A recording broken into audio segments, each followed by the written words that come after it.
The D-Line. Disruption Network's weekly football podcast. With your host, Chicken.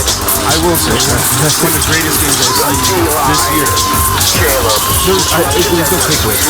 The takeaways were that we should have taken Chin away. And Jill. Just a fucking tit for tat going back and forth, just a battle. And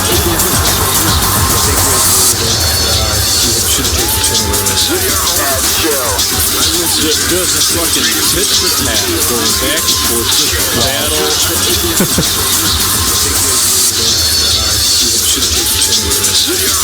Jill. Just a fucking tit for tat going back and forth, just a battle. Don't know what's going on here. Just kept playing over and over and over again. Wow. Well, we're here anyways, so it's all right. Yeah, I'm kind of running a makeshift over here. One of our computers is going bonkers over here, and it's not working. So I'm working off a side computer. So welcome to the D-Line. Just Caleb and I. What's up, everybody? Now. What's up? What's up? Silberth will be here soon enough for us. The Hulk over here. So. Yes, we had so. So they play daddy, right? Yeah. Well, Chicken, you and I don't have to deal with that. We don't really know about that. I'm good with that though. Silberth has his commitments to the family stuff. One of his little ones has a concert tonight, so he'll be here. Concert? Though. Yeah, a little Christmas. Those Christmas concerts. I remember when I was a kid, they used to force us into those damn things all the time. They have to sing, and then they'd bitch at you if you didn't sing and stuff. All that stuff. So, but he's on daddy duties. I wasn't sure if it was like a concert or one of those like. Oh, no, I don't know what you're going to say here. No, I was going to say one of those sports... award banquets. Award banquets. Ah, the old award banquet. Those are classic, too. So, but no, we're here tonight. So, John will be here, though, Chicken. John will be here for us, so he'll be here at some point later on. So, but we'll be here talking football with you till tonight's big game, Chicken. Tonight's big game for my boys. My New York Jets. Yeah, how you feeling about that? We'll see. I mean, we'll get into it a little bit more once we get into the show.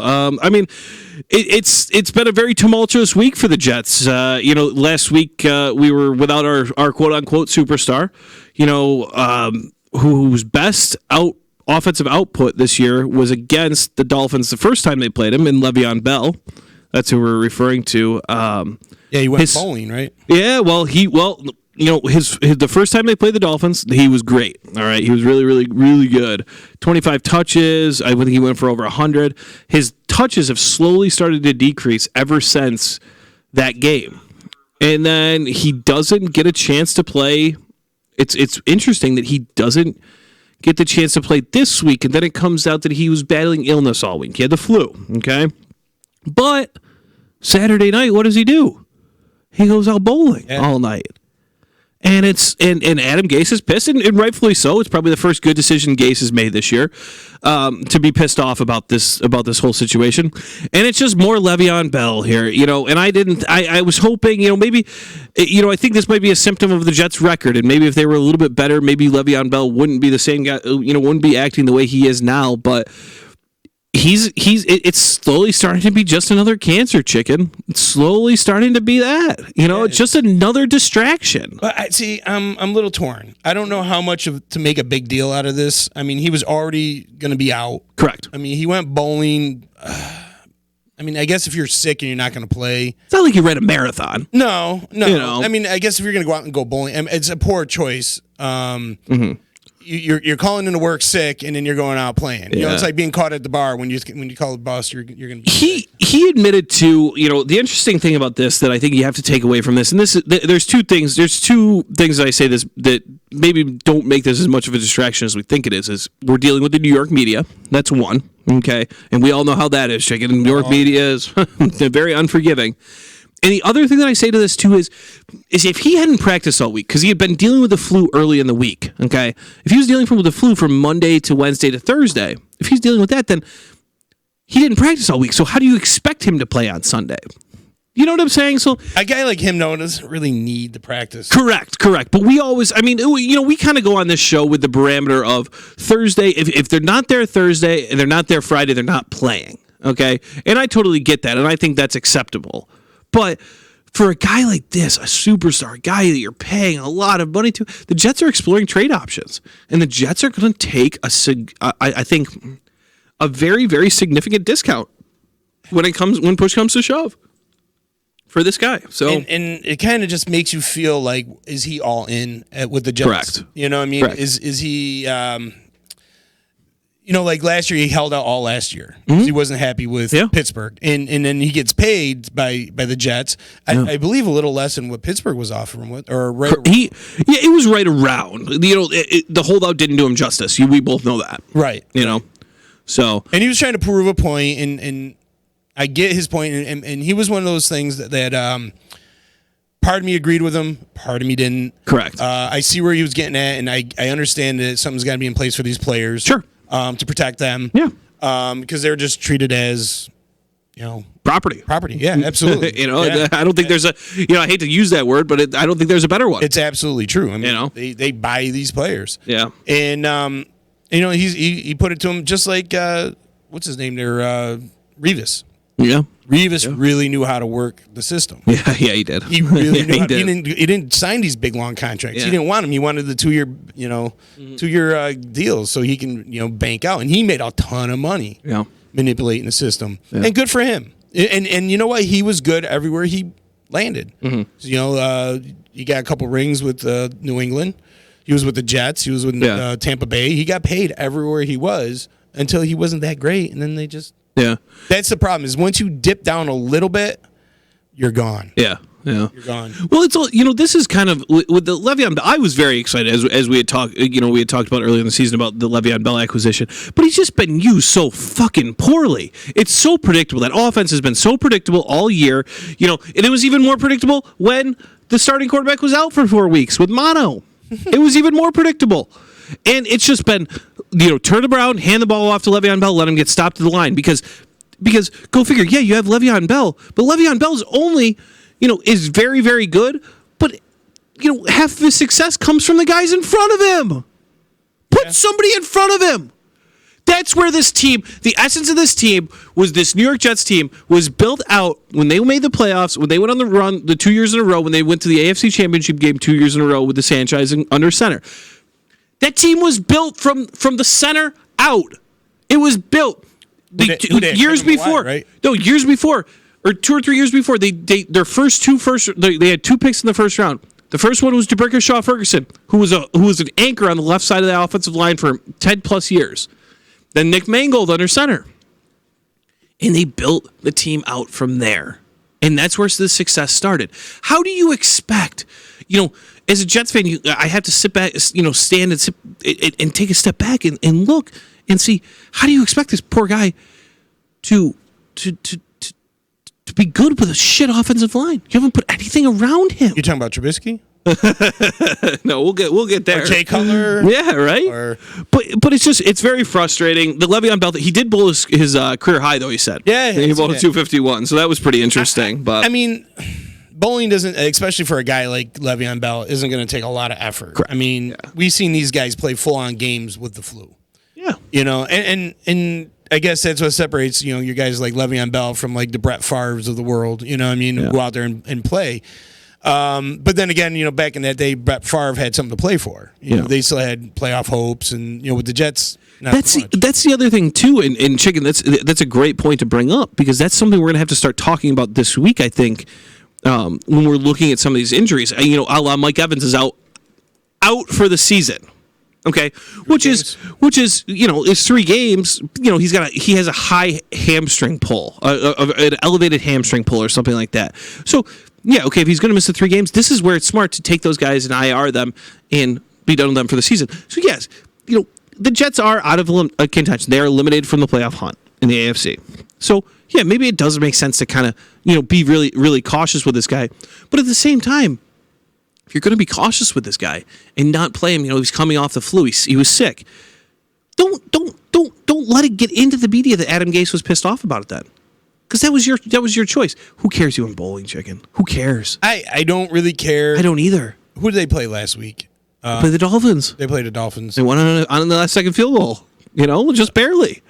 And he did and he did play and again, I don't. You have to start looking at an opponent at that point. I think. I think if this was, let's say Todd Gurley, Zeke Elliott. teams in contention. He plays. Contention. He plays. He plays. You're correct. Absolutely. And that's what a lot of. And if you go bowling, then you're really you're really in trouble. Yeah. And that's that should be gospel for the 12 teams that are eliminated now. For a lot of there's 12 teams eliminated in the NFL for playoff contention, and a lot of these teams, one of them is Tampa Bay, who I just mentioned with Mike Evans. Pulling they basically IR'd him for the rest of the season. It allows you to open up a roster spot too. And get that guy, get that one guy. We're all about that story here. Get that guy that chance, So I don't, I don't read too much into that. Other things from this past week, though, I'll tell you that Patriots saga. To give everybody a quick synopsis of this is basically. Yeah, I kind of fill everybody in on this one. Yeah, here we go again. It sounds like a repeat, but this is new. So, and it's come out with a couple other games too, but. Basically, to give everyone an understanding of what happened is the Patriots were filming a quote unquote documentary called "Do Your Job." Okay, it's following one of their advanced scouts. Basically, to give everyone an idea, an advanced scout. Every team has advanced scouts in all sports, and basically what they're doing is they're going in and watching your next opponent. If it's football, obviously, who do the Patriots play this week? The Bengals. Okay, you really got to cheat to beat the Bengals. Well, I don't know if it's so much cheating because I think it was a kind of a miscommunication. But what happened was they were shooting this guy, and it's very much known in the world of advanced scouting, in the world of scouting in any sport, is especially at the pro level, not at the amateur side, but more at the pro level. You're not supposed to take video.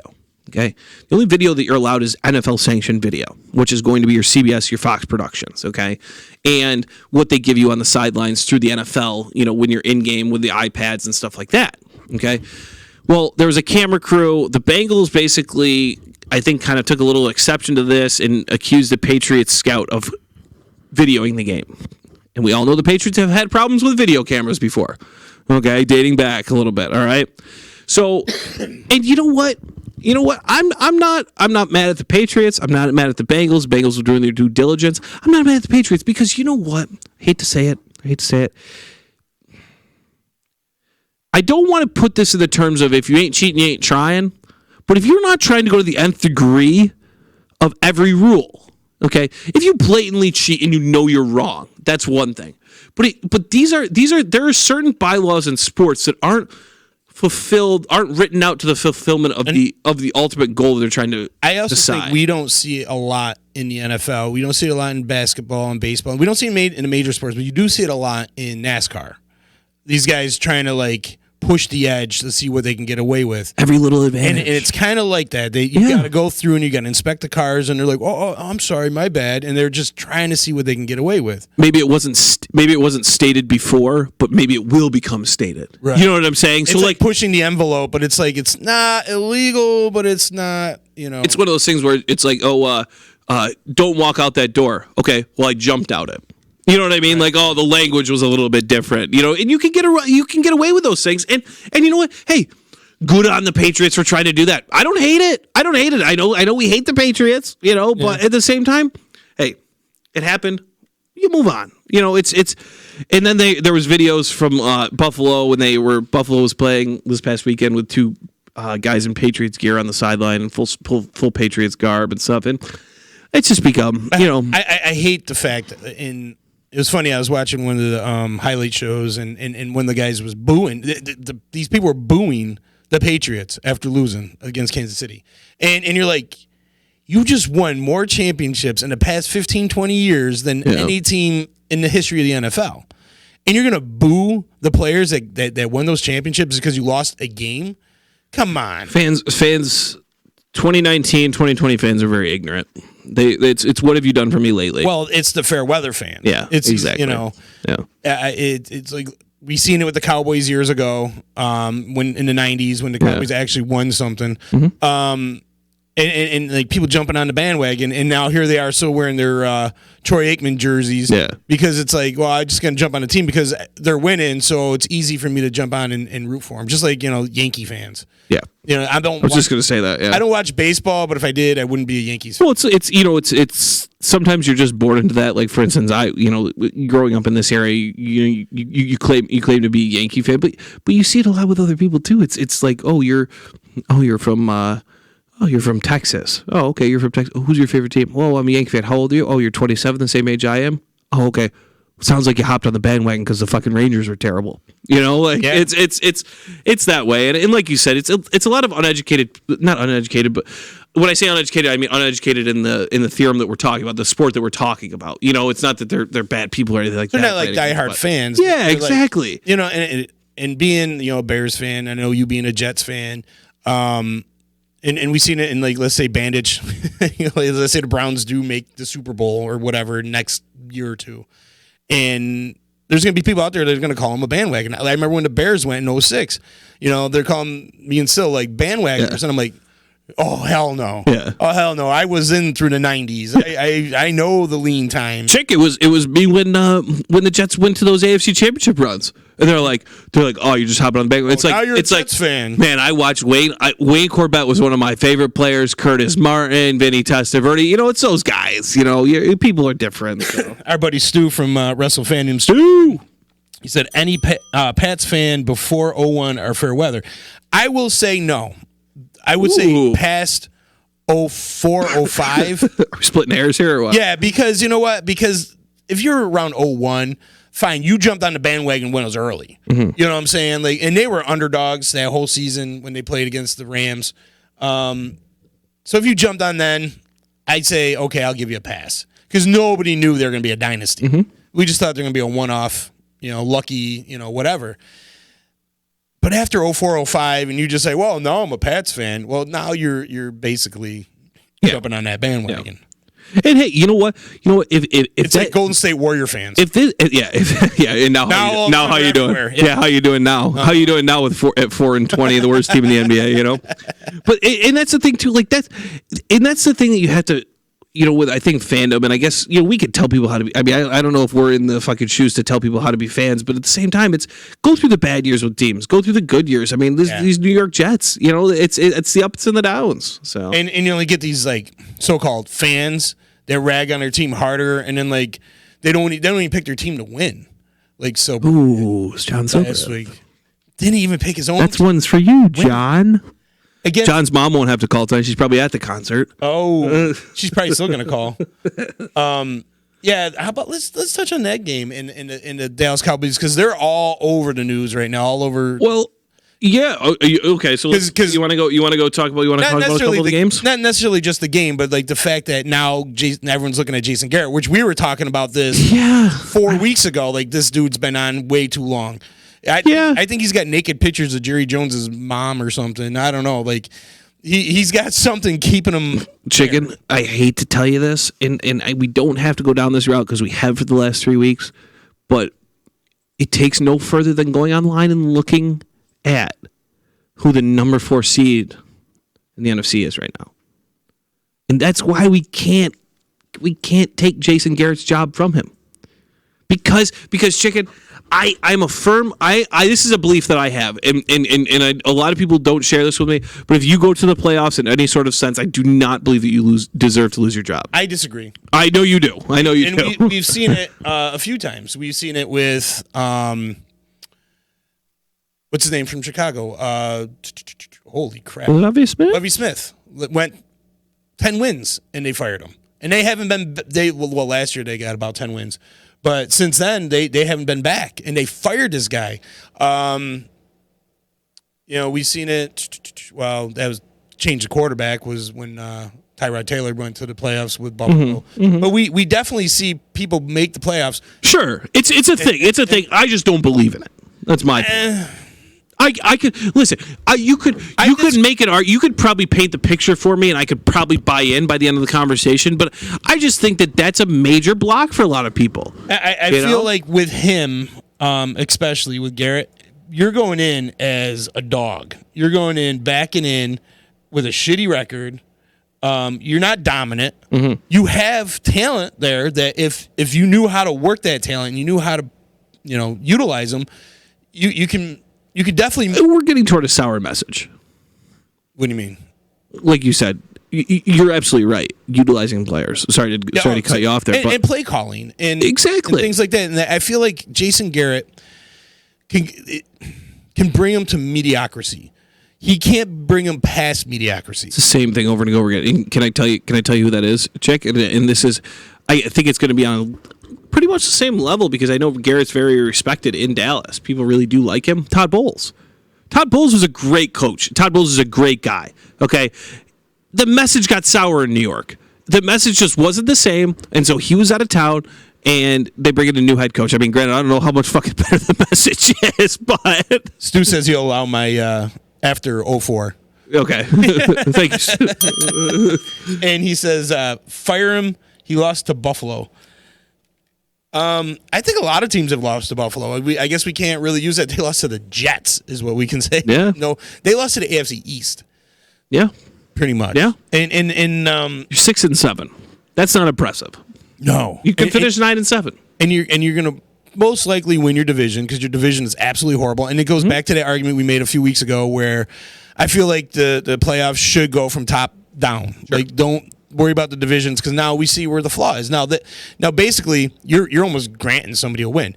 I'm all for the George Masons of the world getting into the tournament. Yeah, gotcha. I'm all for the Butlers and those guys taking on Duke and all these guys. I love that shit. Mm-hmm. I love when the Giants backed into the playoffs and took on the Patriots.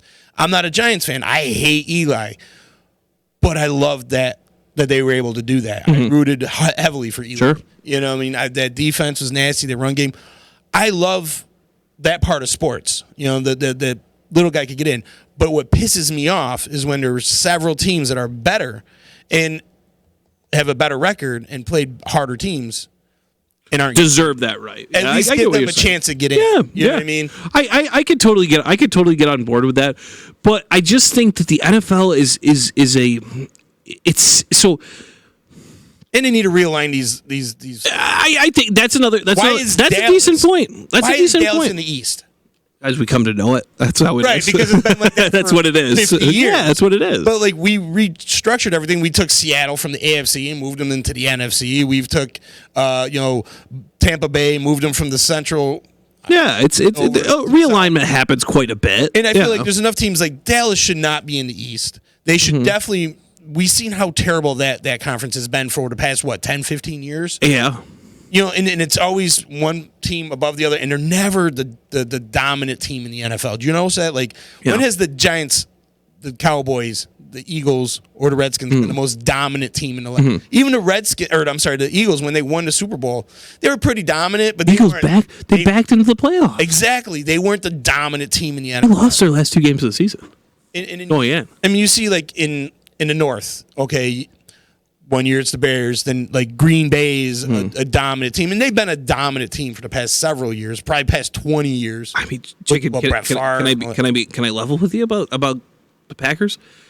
I don't think they've ever been bad. They've been bad.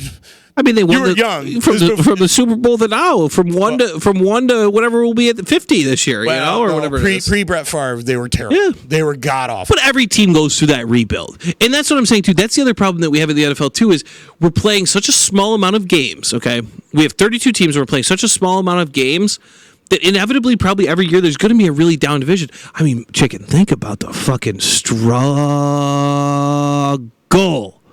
of that the last few years in the AFC South. It's like teams just backing into the playoffs at 8-8. Every division kind of has their time. So, I mean, I get it, but when it's consistently and they just make no sense. Yeah. I mean, you're taking guys travel wise, yeah. I mean, you're taking New York all the way down to Dallas. Those guys are playing each other twice a year, so both teams have to travel. I think they need to realign it a little bit, make it a little bit more conducive, and mix it up a little bit, make it a little more challenging.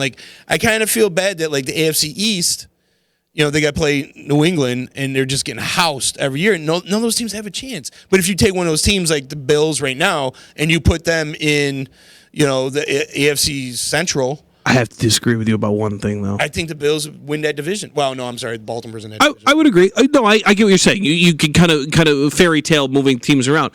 But Chicken, here's my biggest problem with professionals. One of my biggest problems with professional sports fandom and the way front offices handle things.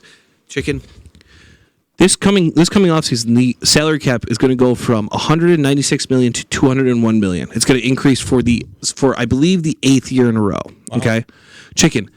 Every one of these teams, when free agency comes around, not the draft because that's a little bit different, but when free agency comes around, they all have the same shot at these guys, man. They do, but these guys. Sell it better then. Sell it better. When you're Cincinnati, right, and you got to throw a buttload of money. Not my problem.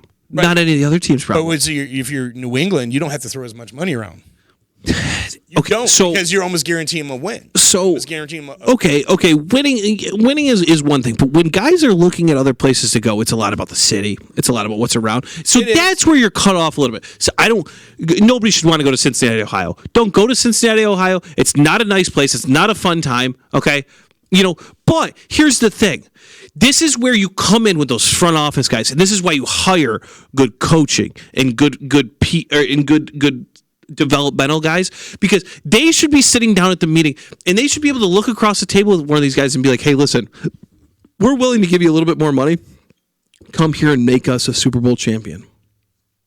And if you don't have that, if you don't have that same drive, then free agency just isn't for you. That's the problem. That it's the same thing in baseball. Everybody says, "Oh, the damn Yankees, the damn Yankees." Well, you know what? There's a team across town in New York, in the Mets, that has the same fucking amount of money because there's no salary cap in baseball. There's a luxury tax, and they can do the same fucking thing that the Yankees do. They just choose not to because of their owner. So all of these teams, go and look. People need to start realizing. Go and look your owner in the eye. I'll give you the Mets and the Yankees, Jets and the Giants. Mm-hmm. They're in the same market, but we don't see the Jets and the Giants really putting up big money for free agents. No. But they have the chance to. They have the chance to. I get that, but with guys, grow a sack. What's that? Grow a sack and fucking spend. I thought you said somebody's name. Oh no! Is it growing sack? Who? It's like these teams, like the smaller market teams, like we were talking about Cincinnati. Maybe the Browns. Some of these teams that they have to really put up the money because guys aren't, like you said, nobody wants to go to Ohio. No. You know what I mean? Nobody really wants to play there, but they all want to play in California. They all want to play in Florida. The market game. Yeah. Green Bay, surprisingly, can lure a lot of good talent there, but that's also because they've had 25 years of really good quarterback play. But does that not tell you that it can be had if you build a culture? Once you do, yes. Once you do it, then you can go on your rest of your laurels. You have that there. I feel like teams like Green Bay, they can do it because they're a historical team. Mm-hmm. It's the Lombardi Trophy. You had Brett Favre for 152 years, and then now you got Aaron Rodgers there. So guys want to play there. They know they can win. They've been we just discussed they've been a really good team for a long time. Yeah. But trying to build that good team and trying to build that, you really got to be crafty. It's got to be the right people. You really got to be crafty. Chicken, something that comes to my mind here with the situation we're talking about and being crafty and hiring the right people, because I tell you, it has a lot to do with that. It has a lot to do with who guys are comfortable. And I'll tell you a team that I think is going to get better, and I know, and you and I always go head to head on this guy every week, but Tampa Bay hires Bruce Arians. Bruce Arians, people love to play for that guy, man. And it's a warm climate, and you know what? Maybe that gets that guy over the hump to go and play there. That dude that's going to be a free agent or something. That would help that team. That's the shit that'll get guys there. Proven people. Not even proven people, but respected people. And going back to what you said last week about if Bill Belichick were to leave the Patriots and go to Dallas, I do not see that whatsoever. No, it would never happen. Somebody else was talking. I think it was my friend Tom was talking about that too, and I'm like, I don't see that, and I don't see that helping Belichick out at all. But man, would that help the motherfucking Dallas Cowboys, Chicken? Yes or no? Because they didn't do it with Parcells. Yeah, and Belichick learned under Parcells. Yeah, but man, Parcells is a genius. The guys, the guys that would want to play for him. I agree. I agree. Now, no, this disagreement with that aspect. I just think the Jerry Jones part of it. Yeah, that would be a handcuff, definitely. The Bill's a GM in New England, so he's not leaving. That's what I'm saying. Like, if anything, that's ridiculous. Who brought that up? I could see him going to a Cleveland. I could see him go Cleveland makes a lot of sense to me because back in '96 he had that team all ready to go. I mean, him and Nick Saban and all these other coaches, Jim Schwartz, like they would have really been a team to mess with. But I could see him saying, you know what, New England, I've won so many championships. I did all this. Let me go back, kind of like LeBron did, and said, you know, I won all these championships with the Heat. Let me go back to Cleveland and give him that ring that I promised him. And he did. Yeah. And I could see Bill Belichick saying, you know what, Cleveland hasn't done shit in the past few years. Let me go over there and really cement that I am the best coach to ever coach in the game. I mean, if he goes and brings Cleveland to dominance, I mean, he is now anyways, but can you imagine? You don't have to do that. That'd be sick, but that would be pretty sick. And just to go out with the big middle finger and be like, this is who I am. Yeah. But I mean, and that brings us to let's kind of go into talking a little bit about the vacancies that we're going to have, the NFL hot seats. I mean, we've got two, so we have two vacancies right now because I'm a believer. I'm a believer in the staff. Staff and personnel are very enticing to free agents and very enticing to bring guys to town. A city like, so we've got two teams that are going to have to hire new head coaches at the end of the season, Washington and Carolina. Okay. Now, here's where we go back to. And if you're hopeful, the Jets. Here's where we go back to talking about that winning and proven commodity in that proven market. The Washington Redskins have been a very historic franchise. We can agree on that. But they haven't done fucking shit since Daniel Snyder's been the owner of that team. Okay? True. And it's because he handcuffs that team so hard. He handcuffs the head coaches that are there, and nobody wants to be there. But he knows you don't really hear much from him anymore. When he first came in there, he was like the new Mark Cuban. You don't hear much, but he's still pulling the strings. Because this team should be able to compete. When he first came in, he was like Mark Cuban, kind of like Jerry Jones, always putting his face in the camera, always wanted something to say, and they kind of shut him up for a while. And I kind of wish somebody would do that, Jerry Jones. Every time he gets in front of the camera, he just rambles on and says some dumbass shit, and then the next week he's trying to backtrack and praise his coach and just give it up, dude. Let your son take over the team. Just retire. You're 900 years old. Let the team thrive, and I think he holds him back. And Dan Snyder's a joke. I think what he does what the Raiders used to do for many years with Al Davis, and that was get at these old legend players. Like he went after Bruce Smith, Hainsworth, Albert Hainsworth. Remember that ordeal? Yeah. AP, but AP's still playing at a high level, but he's not the same AP. But you could use that money elsewhere. You know what I mean? You could have. I mean, as this Geist kid. I mean, but chicken. Think about the biggest one in the last 10 years, and it's unfortunately because I think the guy was very talented, but I think his ACLs obviously went. Think about one of the biggest mistakes they made. It was Robert Griffin. When Robert Griffin was drafted, the staff and the developmental guys did not want to take Robert Griffin. Daniel Snyder overruled all of them. So now you're dealing with somebody who does not so you can say he has an NFL background because he's owned the team and stuff like that, but he doesn't have an NFL background.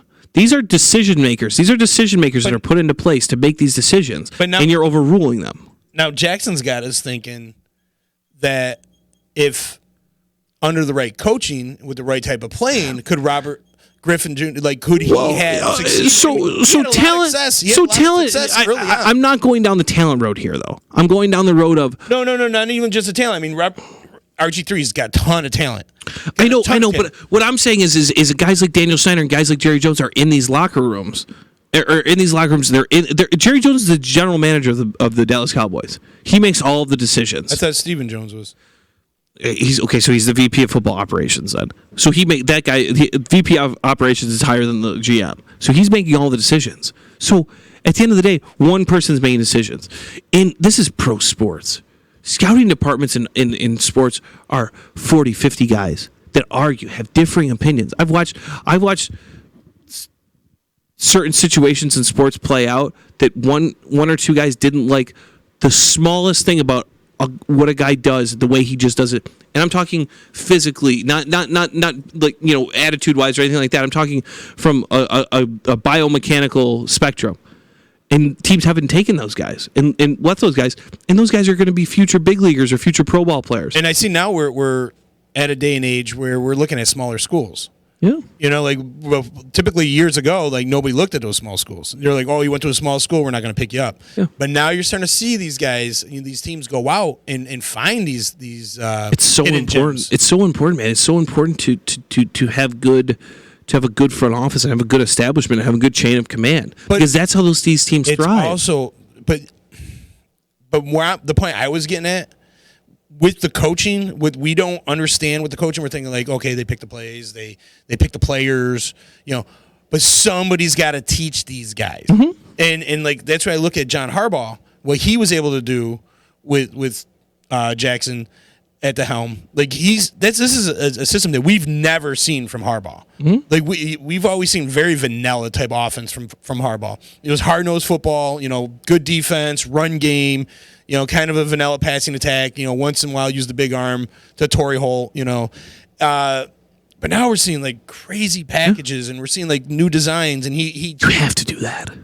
But it takes you absolutely do. But he's utilizing him to his talents, and he's not trying to make him a pocket passer. He's saying, okay, these are your skills.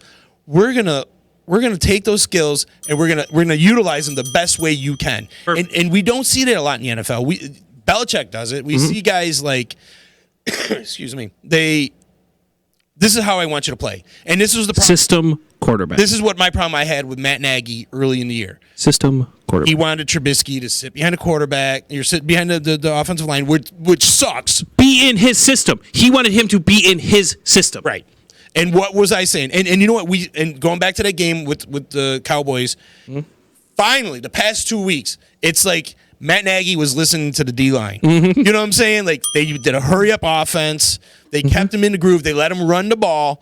And this is what Trubisky's good for. And I love it when coaches let the players play. It's like taking Brett Favre. Brett Favre, you would never teach anybody to play like Brett Favre plays. Preach. Just like you were saying, these scouts, that was his thing. It was the way he delivered the ball. The arm action, yeah. Absolutely. And they're like, Brett Favre, you never want to throw like that. Well, guess what? He's one of the greatest quarterbacks that ever played the game. Absolutely. Yeah. So I'm not saying that Trubisky's even going to be close to that or some of these guys. It's just modifying your game plan, teaching it and coaching it to work around the talent that you have. Chicken, you make that's such a perfect point, and I want to tag up on that with something I saw today with Joe Burrows. Joe Burrows, the quarterback at LSU, will probably be the first overall pick in the draft.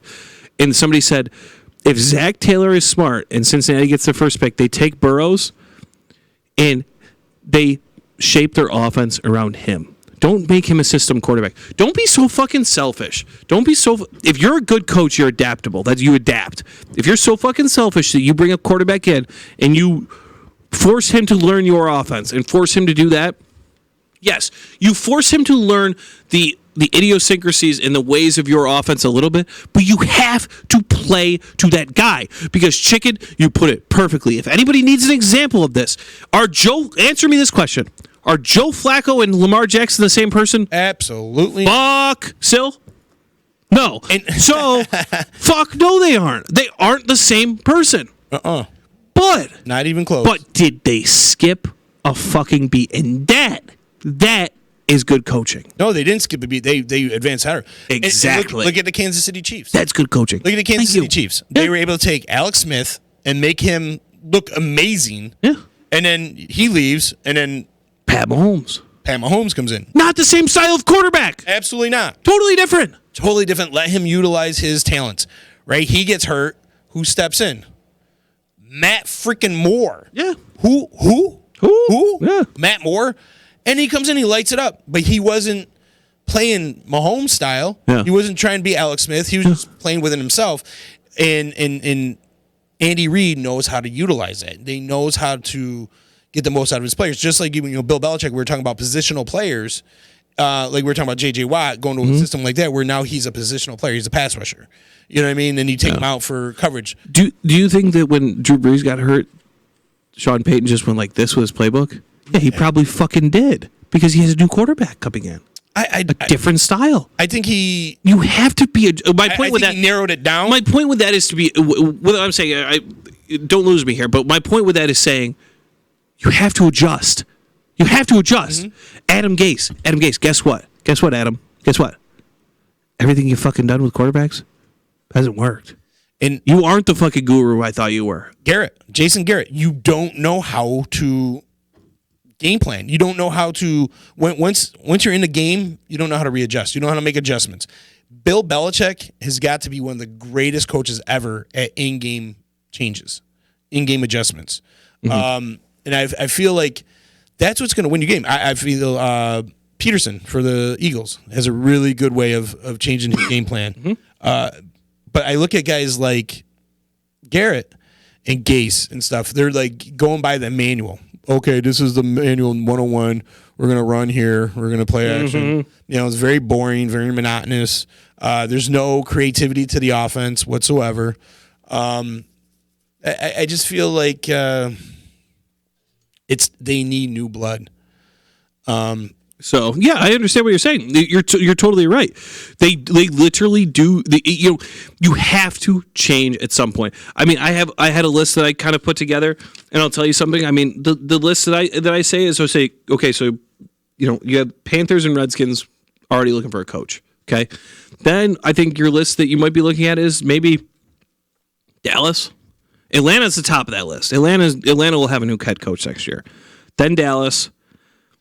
Then the Giants, the Jets, the question marks.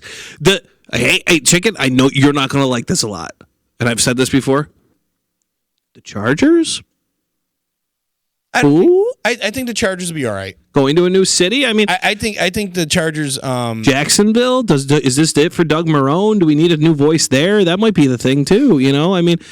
I think you're going to see probably 7 or 8 teams, which we usually see per year.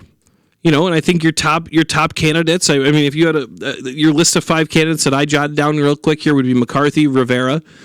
I think both of them will have jobs next year. I think Ron Rivera will be back as a head coach. I think he wants to be. You think so? I think so. For some reason, I think there's a team. I think he's a guy.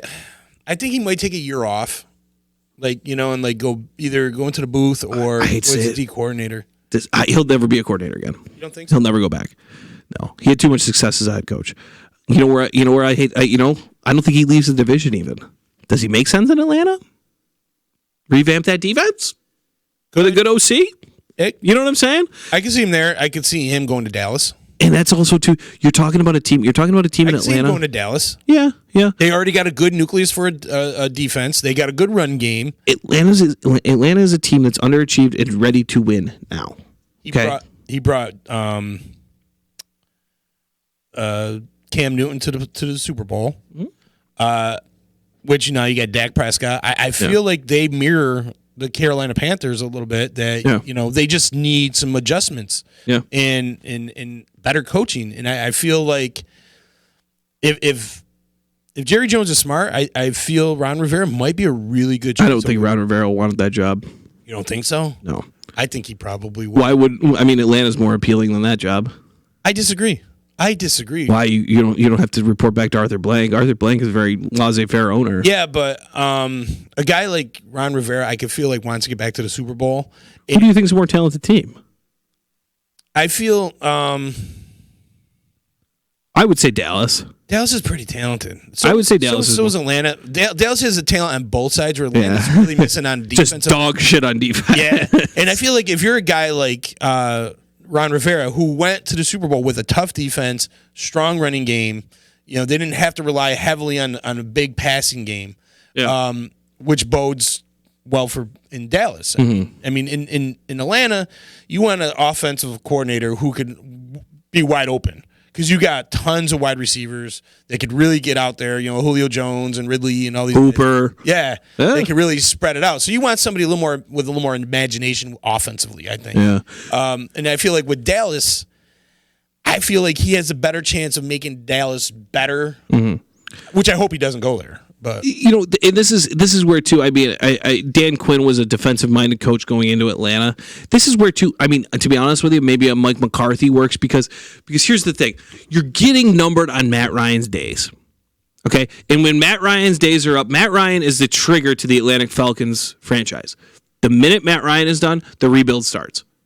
The rebuild will start. Okay, and I know that sounds a little bit different, but that's just the way it is. He's a veteran quarterback. That's usually the way teams go. As the veteran quarterback goes, the rebuild starts. So you don't think they'll start as sooner and just you can't get rid of Matt Ryan. No, you never would. No, you never would, and that's why you bring a veteran, experienced coach in to work with him and to get that and to lead that team. Chicken, they were in the Super Bowl too long ago. Yeah, I feel like they never recovered since that game, and I think maybe that's when he lost the team. Yeah, he lost the team there. Dan Quinn lost the team there, and he's never gotten it back. So I don't know. That's a job that I think will be interesting. Coordinator wise, I've got 4 coordinator names, and then I'll let you go to your thing here. But Sirianni, the OC in the Colts, even with the down year that they've had. Aberfelis, the DC and with the Colts, he's another guy. Obviously, you're going to hear Josh McDaniels' name get kicked around. Again, I don't think that there's an enticing enough job for Josh McDaniels to leave New England, even with the Dallas job out there, the quote-unquote enticing job. And Greg Roman. I think Greg Roman will be a head coach next year in the NFL. He had that's Lamar Jackson's guy. Greg Roman is Lamar Jackson. So, and he's had a very successful year. So I think that's kind of where I would go with those. I could see that. Roman, because that offense is completely, like we said, completely different than anything they run before, and it fits so well with the talent that they have. Mm-hmm. But see, and that's the thing too. Roman's conducive. Roman led an offense in Buffalo Roman's offense in Buffalo was pretty good. It was just a little bit overshadowed by a rebuilding defense at the time. So, this is a guy who I think, given his opportunity, he's a very, who he is? You know who Greg Roman is? He's Rex Ryan. He's an offensive Rex Ryan. They have the same. They're not the same personality, but they're that fiery kind of heavy, bigger guy type deal. So he's, it's just. Is that what you think of me? Yeah, we don't like you when you're hungry. John's here from the Christmas concert. Here he is. He's back. So he's a little teapot, short and stout. Merry Christmas. So who else you got going where? So Roman, I don't know where he would end up, but I mean, like, here's my other question too, and here's an interesting thing that a friend of mine proposed was, are the New York Giants enough to hire Josh McDaniels away from New England with the talent that they have there? Somebody proposed to you? You're engaged too? Oh, your mic's off. Thank you, John. So that would be an interesting kind of, does that make sense there? I think Pat Shurmur's out. It just hasn't worked there for him. He also got caught halfway through a rebuild with his pants down, I think. So it was John's favorite thing. Wait, literally? Because we gotta in this day and age with the Weinstein shit, we gotta make sure not literally. No, it wasn't literally. Down. Jesus, chicken. Well, we got to clarify that. Yeah, I right. mean, this day and age, people are talking to each other, whipping their wangs out. Whipping their wangs out here. Whipping their wangs out here on Disruption Network. And you speak about proposals, dick. I was in New York City over the weekend. We took a picture in front of the tree, and he goes on here, "Oh, congratulations on your proposal." I heard your engagement. Yeah. And it blew up. Like my mom's friends, all these people. "Oh, congratulations!" I'm like, even as late as last night, somebody said congrats on. Yes, fucking thing. I laughed. Son of a bitch. That's one of my favorite pastimes. A lot of credit to you, John. Chris Karras, who's a regular at a couple of the establishments I frequent. It wasn't even close to his birthday, but every time I see him at the bar, I wish him a happy birthday. I did that a few years ago to a friend of mine, Rocco. On April Fool's Day, I wish him happy birthday. It's gone viral. I told all my friends, wish him happy birthday. Everybody started wishing him happy birthday for 3 weeks. And then one of his friends was like, wait a minute. He grew up with Rocco, and he was like, it's not your birthday. Your birthday's in May. It went on for 3 weeks. The first day I did it, the day I did it at probably 10 or 11 o'clock at night. Go figure what state I was in probably at that point. But Jersey. the next day he texted me and said he had 24 missed calls and 36 text messages wishing him a happy birthday. Man, that's great. It was pretty fucking great. I was pretty happy. So. And now it's just tradition. Now every time I see him, I just throw a picture up on Facebook wishing him a happy birthday. Nobody even knows the poor guy's real birthday. That's great. Hey, Sil, how you doing, buddy? I'm doing good. Take it from here, John. Still getting. How was your concert? How'd you sing? Yeah, right. No, the kids were cute. My son really impressed me. He sang and did sign language at the same time. Now, did they let you around all those children? I know that restriction you have to sit in the back. Oh, is that where you have to go? You can't wear your raincoat. Holding cell. Oh, we got sheets. Nice. This has been a weird show. Like the computer wasn't loading. I just got it on now. I was like, I'm sitting there in the seats, and I'm sitting there listening to kids, and I'm like, when the fuck is the show coming on? It kept rebooting. I was like, what the hell? I'm like on the small screen over here. Holy shit! Yeah, so this is a little bit of a mess over here, but cool. Yeah, cool. We were talking about. We just got to talk about some coaching changes and where we expect certain players. Oh, well, yeah, I heard, I tuned right in right when you were talking about coaches that can't make adjustments. And Shermer, dude, if last Monday isn't a prime example of a coach who just can't make adjustments, the Eagles did. They shut the Giants down and scored points, whereas the Giants just, It worked in the first half. Let's keep doing it. No. So right there, he deserves to lose his job. I agree, and he's on a short leash, and especially being in New York. I think they give him one more year. He's probably going to get a year, yeah. I don't think he's gone yet. The Adam Gase in New York in the Jets. That's the thing. He's the owners have said they're giving him another year. So I don't see Gase gone. As much as we'd all love Gase gone, I see him there another year, mate. Do you really? Taking it out, yeah. I don't. If they find somebody, I feel like if they find somebody better than Gase and they have a good chance at him, they're letting Gase go. Possible, but I think maybe McCarthy to the Panthers. I've got him in Atlanta. You got everybody. Oh yeah, you know what? That makes way more sense in Atlanta. But he's got a young QB in Carolina. I don't know if he's going to have a young QB. What's more of a prospect for you? My biggest advantage. So my biggest thing for that argument's sake there is I don't think that Cam's going to be gone next year. So no, he's not. You're left with 1 year. You're left with a quarterback for 1 year. Like that's not an enticing job for me in Carolina. I know McCaffrey's a dude, but if I'm thinking about the You're way a dude. Thank you. I was thinking if we're talking, really enticing jobs, you're going to have Matt Ryan for probably the life of your 3 or 4 year deal you're going to get as a head coach. Yeah, he's there for a few. So you're going to be competing because you're not. Arthur Blank's not going to let Matt Ryan not compete. So I don't. I mean, it's tough. But I'm saying Mark McCarthy's definitely going to get in the mix. He's probably going to be one of the hotter coaches to get next year. Why, you think he's hot? I opened it right there. Yeah, you did. I would agree. Can I get a pen? Sure. Oh, I need one too. Here you go. Thank you. Don't run. I was also saying I was looking at like Ron Rivera to the Cowboys. I just don't. I don't see him. He's not a yes man. You're talking to somebody who came from the '86 Bears. Hard nose. He's not a yes man. He's not Jerry Jones kind of guy. But he's not also a guy that demands that he has full control.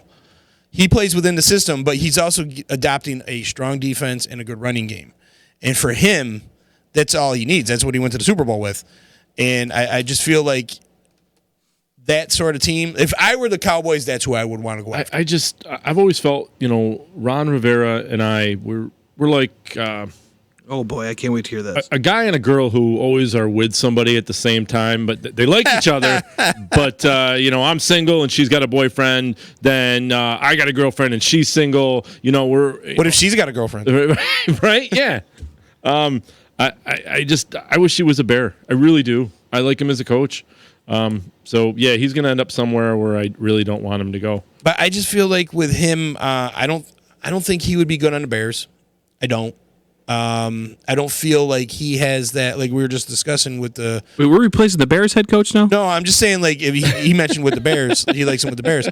I don't like him with a team that needs a very imaginative offense. Mm-hmm. You know what I mean? Like that's what we're saying about Atlanta. Atlanta has tons of talent that you want to open it up and have some real creative shit. Like you want.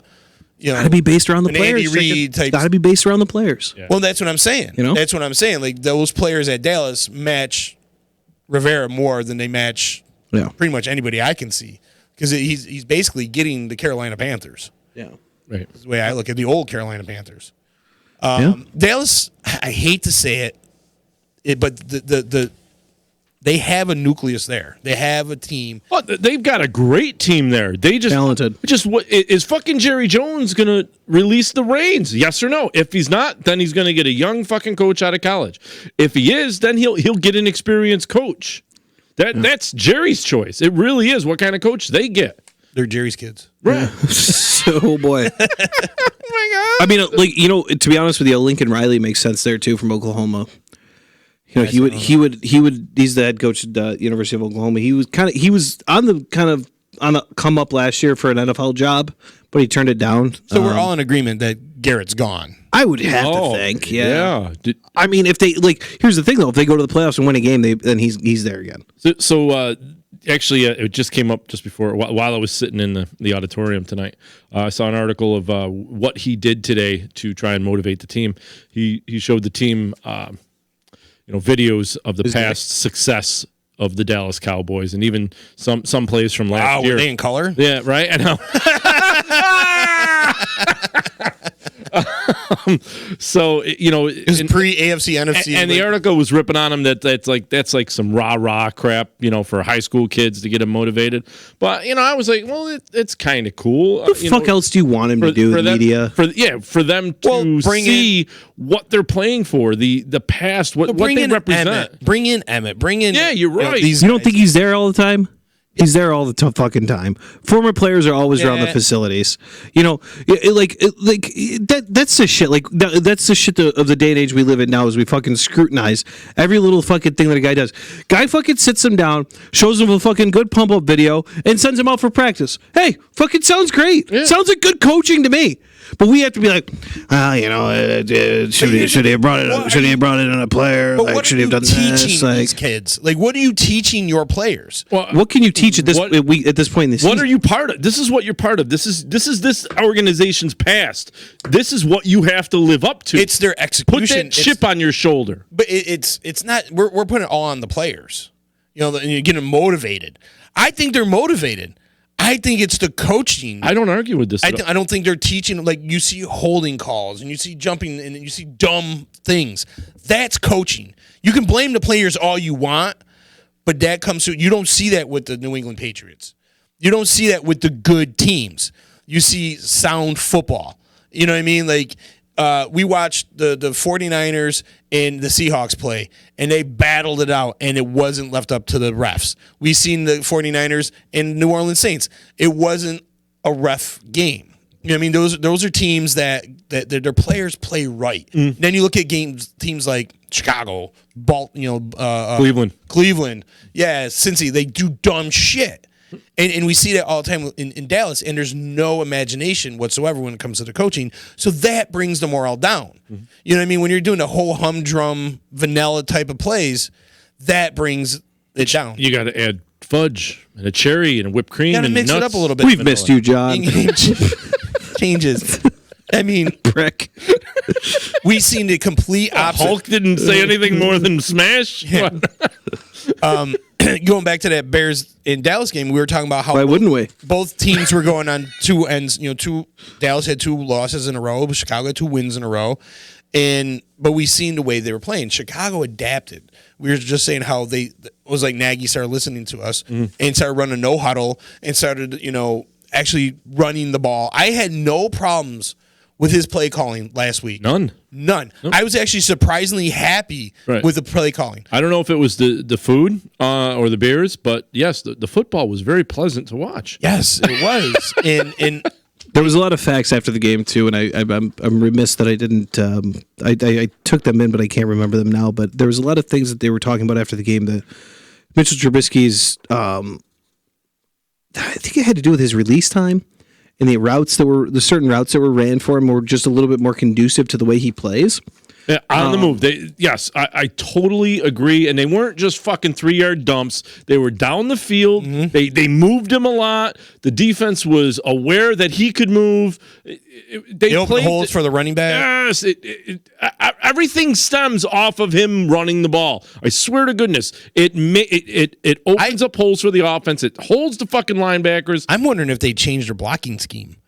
It looked like it. Yeah. It did. It 100% looked like almost like they went to like a zone blocking scheme where that's what I'm saying. That like you make those adjustments. Which is fine. You just got to fill a gap. You don't have to fucking hold a guy or use brute force. You fill a gap and you just got to give him time so he can cut back and stop these counter runs and like taking your big guy and run him off to the edge. I mean, like the play calling was so much better, and letting Trubisky go out and play the way he wants to play. Yep. Excuse me. And I see Dallas the same way. Like, you get a coach that can actually play to the team's talents and not just hand the ball off to Zeke Elliott 100 times a game. Like, they could be a really scary team. Well, that's the thing. They've got to mix the run and the pass better. I feel they really went away from Zeke when they had success with him on that first drive. I mean, they go down and score 7 easily. It was a good mix of Zeke and Dak. Then they went away from that, and the Bears were teeing off. So, that's what happens when you don't have a balanced offense. This is what's going to happen. I'm going to tell you right now. Chicago's going to win out. Oh, yeah. And they're still going to miss the playoffs. Yeah. And it's a kick in the nuts. It sucks. Well, I mean, if you look, going to the playoff picture here right now, I mean, in the AFC, you've got. You got a laptop today. I didn't even see that. Yeah, I brought it. I had to make up for you a little bit here. That's nice. You've got Tennessee would be your 7th seed right now out of the playoffs at 8-5. 9, 8, 9, 10, 11 are all 6-7, 6-7, 6-7, and 5-8. Jesus, they're done. Those 4 teams are done. All right, and none of them. And of those 4 teams, we were talking about Cleveland, Oakland, Indianapolis, and Denver. The only team that's been playing well on that list is Denver. Over the last few weeks, and they're 5-8, and I would imagine that everybody would have to shit themselves and stand on their head for them to make the playoffs. Right. Did you see the list of what has to happen for the Patriots not to make the playoffs? I have not. It can still happen. It's a crazy list. So my guess, it would have to include a Buffalo divisional win. Oh yeah, but I think Buffalo's got to win out. I mean, I could look it up. Yeah, it's just nuts. It's like Houston and the Titans. They play twice. They have to split. Doesn't matter who wins this week, as long as the other one wins when they play in week 17. Jesus. Yeah. And then over on the other side, I would say that you've got 3 teams still alive that aren't in the playoff hunt right now. And that would be the Rams, Cowboys, and Eagles. The Eagles are 6-7, and the only reason they're there is because they'd have to outright win their division with Dallas. That's a coin flip right there. One of those teams wins the division they're in. We went down that fucking road already, chicken. Yeah. So you're looking at Dallas and the Rams for the last playoff spot. You're also looking at a fucking race where there's 3 teams with 10 wins, 1 team with 11, and then a team with 9 wins. It ain't going to be easy to get to. You're going to have to, everybody's chasing Minnesota at this point, essentially. Mm-hmm. So, I think we're getting to a point where our playoff pictures are going to be getting pretty short up here. The Bears beat the Vikings. If they beat them again, they would have beat them twice. Bears win out and go 10-6. I'm okay with not making the playoffs. I'm okay. I'm not with a team like Dallas still getting double digit wins. Oh well, that I'm mad at. And not just being a Bears fan. Like if the Rams, you still think Dallas? If the Rams got, it's gonna be Dallas. And unless the Eagles really get their shit straight and like able to pull out, like the nice few weeks. They weren't terrible this past week. Oh, but they did look terrible. I didn't think they were. They awful. Squeaked by the Giants. Yeah, they did. They did squeak by. Dallas lost to the Bears. Dallas is on a 3-game losing streak. Yeah. That's rough. And now you're seeing a tail spinning out. Like now they just look like they're just going to fall apart. What we thought the Bills were going to do.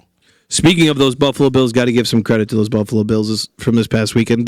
To be on the goal line at the end of the game in a playoff, basically a playoff scenario in that game. That place was probably fucking jumping. And this is what I meant by the Bills. I think it was last week we were talking about it being a good team, but not same thing. That I feel like with San Fran. San Fran has come close. He's still not buying it. You have to buy, man. They're the best team in the NFL. They're the number 1 team in the NFL right now. Baltimore beat them. They're the number 2 team in the NFL. Okay. Seattle beat 49ers. That's nice. They're 11-2. But I'm saying is like when it comes to beating good teams, like Yeah, I mean, So the Saints are a bad team. All right. no, I'm You not said saying, it. I'm not saying the Saints. I'm talking about the Bills here. I'm talking about the fucking Bills, guys. Buffalo Bills. The Bills We're couldn't- trying to catch them. Right, you're trying to like add shit in there, but it's like when faced with the best teams, they can't handle it. The Bills? The Bills. And 49ers too. I mean, they went against New Orleans. That was the yeah. only team that they beat that was really good. They've hung. The Bills have a great future ahead of them, dude. To They just seriously need extra help on offense. They were this close to beating the fucking Ravens, and they're gonna make the playoffs. You're I'm not on down, the cusp. I'm not down on them at all. They're on the rise. Yeah. But that's where we see they need a little more help. And I said the Bills could give the Ravens some fits because of that front seven they have. But they're still missing whatever on offense. Yes. They're missing that stud wide receiver or that guy that can just take the house at any point in time or that tight end that could just. I was just thinking a tight end might And be you what got they. a young tight end that's pretty good, but If two. and they're just coming into their own. Get to the next level. Exactly. But guys, you know The what? next couple of years, You know what? It's gonna be great. I understand that they don't have the names. I understand some of these teams don't have the names. But you know what? You know what the point I'm getting at with the NFL is? Chicken butt. The fucking names really matter. I'm so fucking sick of it. I mean, Well, the 49ers Look no showed further. no. Look no further than exactly the 49ers. They're kind of a Matt team of Breida. nobodies. Matt Breida, the fucking George Kittles of the world. George Do you Kittle's need a beast. do you need to have fucking the OBJs on your team, the Jarvis Landrys on your team, the fucking Kareem Hunts on your team, But those the guys- fucking the Baker Mayfields on your team? Because those are fucking names. And those fucking names, you know what those names Yeah, are? but Kareem- 6 and 7. Kareem Hunt really wasn't a name until he really got going in Kansas City. OBJ was kind of, I mean, coming out. I mean, he He was the blasted- best wide receiver in the NFL well, last he year. blasted on season. this. What I meant was he kind of came out like all at once. Like even his rookie season, he just came and hit it hard. We haven't seen much from him since. But with That's what I'm saying. So do you need these big names they're to be com- successful? But like OBJ was coming off a team that just won a Super Bowl. You know what I mean? They had a really good nucleus of a team. Like San Fran went through a whole rebuild. And I Yeah, feel like correct. Buffalo did too. And they did it the right way, and kind of like Seattle did years ago, where they put all these guys on there, and you're like, I remember when Seattle like kind of dropped their ball sack. You know what I mean? It was against the Bears. They beat our pants, and we're like, how the fuck did we lose to Seattle? Yeah. And then you realize, holy shit, Seattle's defense is actually pretty good, and this Russell Wilson kid's not bad. Right. And then he had Beast Mode, who was a nobody. Marshawn Lynch, after he left, Well, he was decent in Buffalo. He was- Not oh, great. Yeah, right. he was. He was decent. he was decent. But he came with a lot of tout from. He was really good in college. But once he got over to Seattle, that's when he became Beast Mode. Yeah, you're right. You didn't know much about him until he got to Seattle. And what they But did that's what I'm saying. That's the thing. What I'm saying. That's what I say about these Buffalo Bills now is, do we need and the San Francisco 49ers? It's like just because we don't know their roster, how can we not buy in? it's not that. It's they need that. You built up with that talent, like I was saying about Seattle. You have good role players, strong players. Then when you sprinkle in a few stars or some stars, What are they going to do emerge, for you? What like the Cam, the old safety Chancellor? and Chancellor, and then you had Well, but they had quite a good defense, but then you start seeing like the stars step up, kind of like Chicago's defense. They had good hard people. Then you bring a Khalil Mack, and makes them that much better. I think they need that like just that one or two players like a AJ Green, or I don't know if a washed-up wide receiver helps you. I don't think he's washed up. I think he needs a change of scenery. Played yet this year? I think he needs a change of scenery. Played yet this year? No. You're in Cincinnati. You're done. You're earning a contract. It don't fucking matter. That doesn't mean you're going to go out there and ball out because you're playing for a contract. He's had an excuse He's been day to day for You the last put him on a 6 team weeks. like Buffalo, where like the fans, like Cole Beasley. The Jets tried it with Cole Demaryius Thomas. Cole Beasley was down there in Dallas. He was like He was awesome. He was good, Yeah. but he was the second, third fiddle. Yeah, but that's his role. It's Julian Edelman.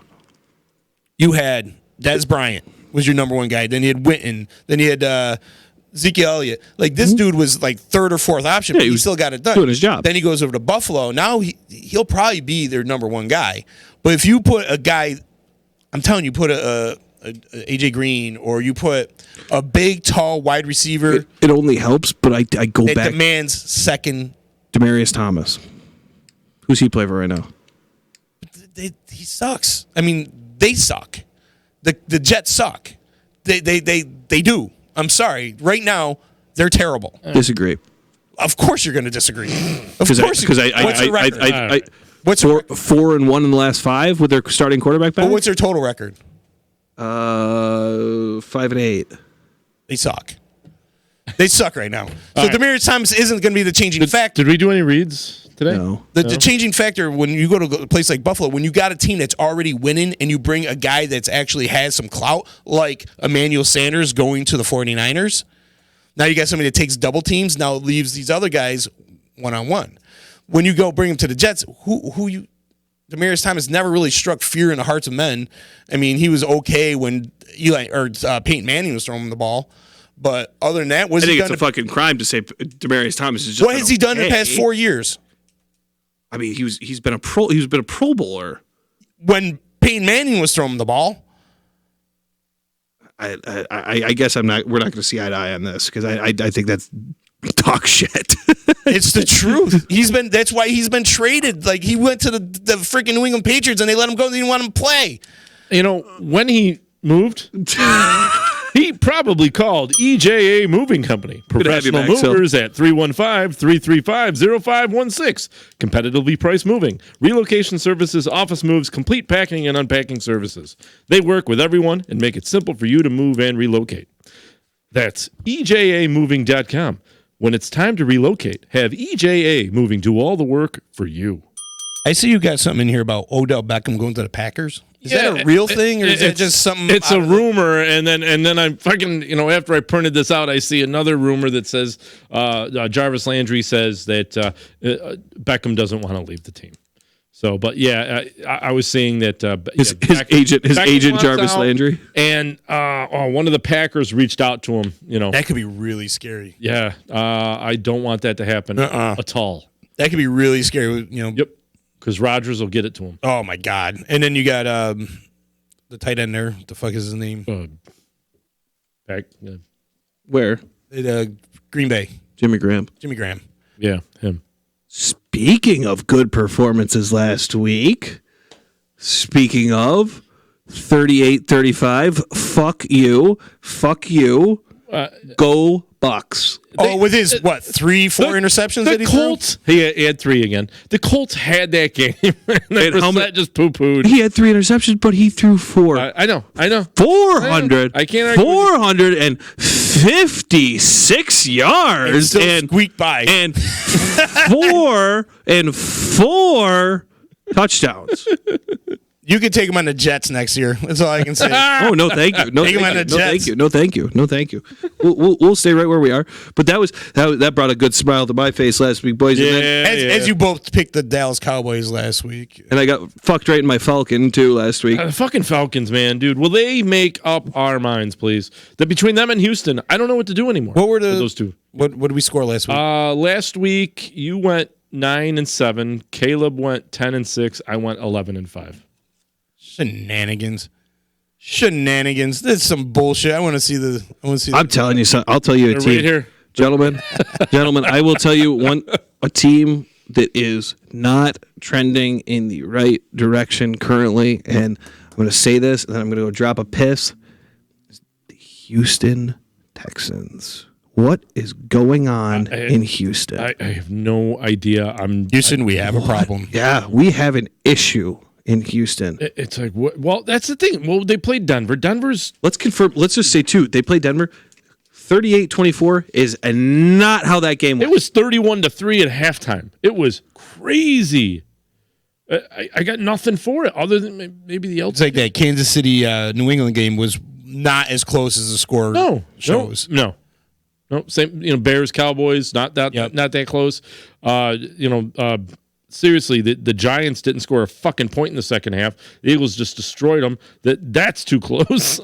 Welcome back to my Los Angeles Rams, by the way. Just absolutely waxing Russ and the boys. Yeah, they've got their number. Every fucking game, Goff throws for over 400 yards when they play them. Yeah. It's so weird, but those I'm never not picking the Rams again. It's really weird.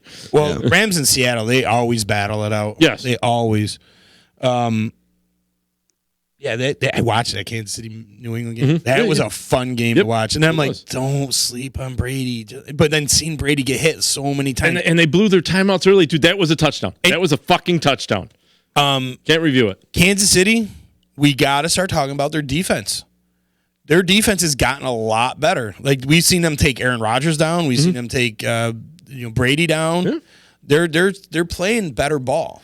New England looks kind of a little lost to me, boys. I like it. They look a little lost. Yeah? They look a little I like bit. it, but I hate it because whenever they get into playoffs, that's when you got to worry. It's been a while since they've lost 2 in a row. I don't even know how long it's been. I mean, it's been, 21 fucking games since they lost one at home.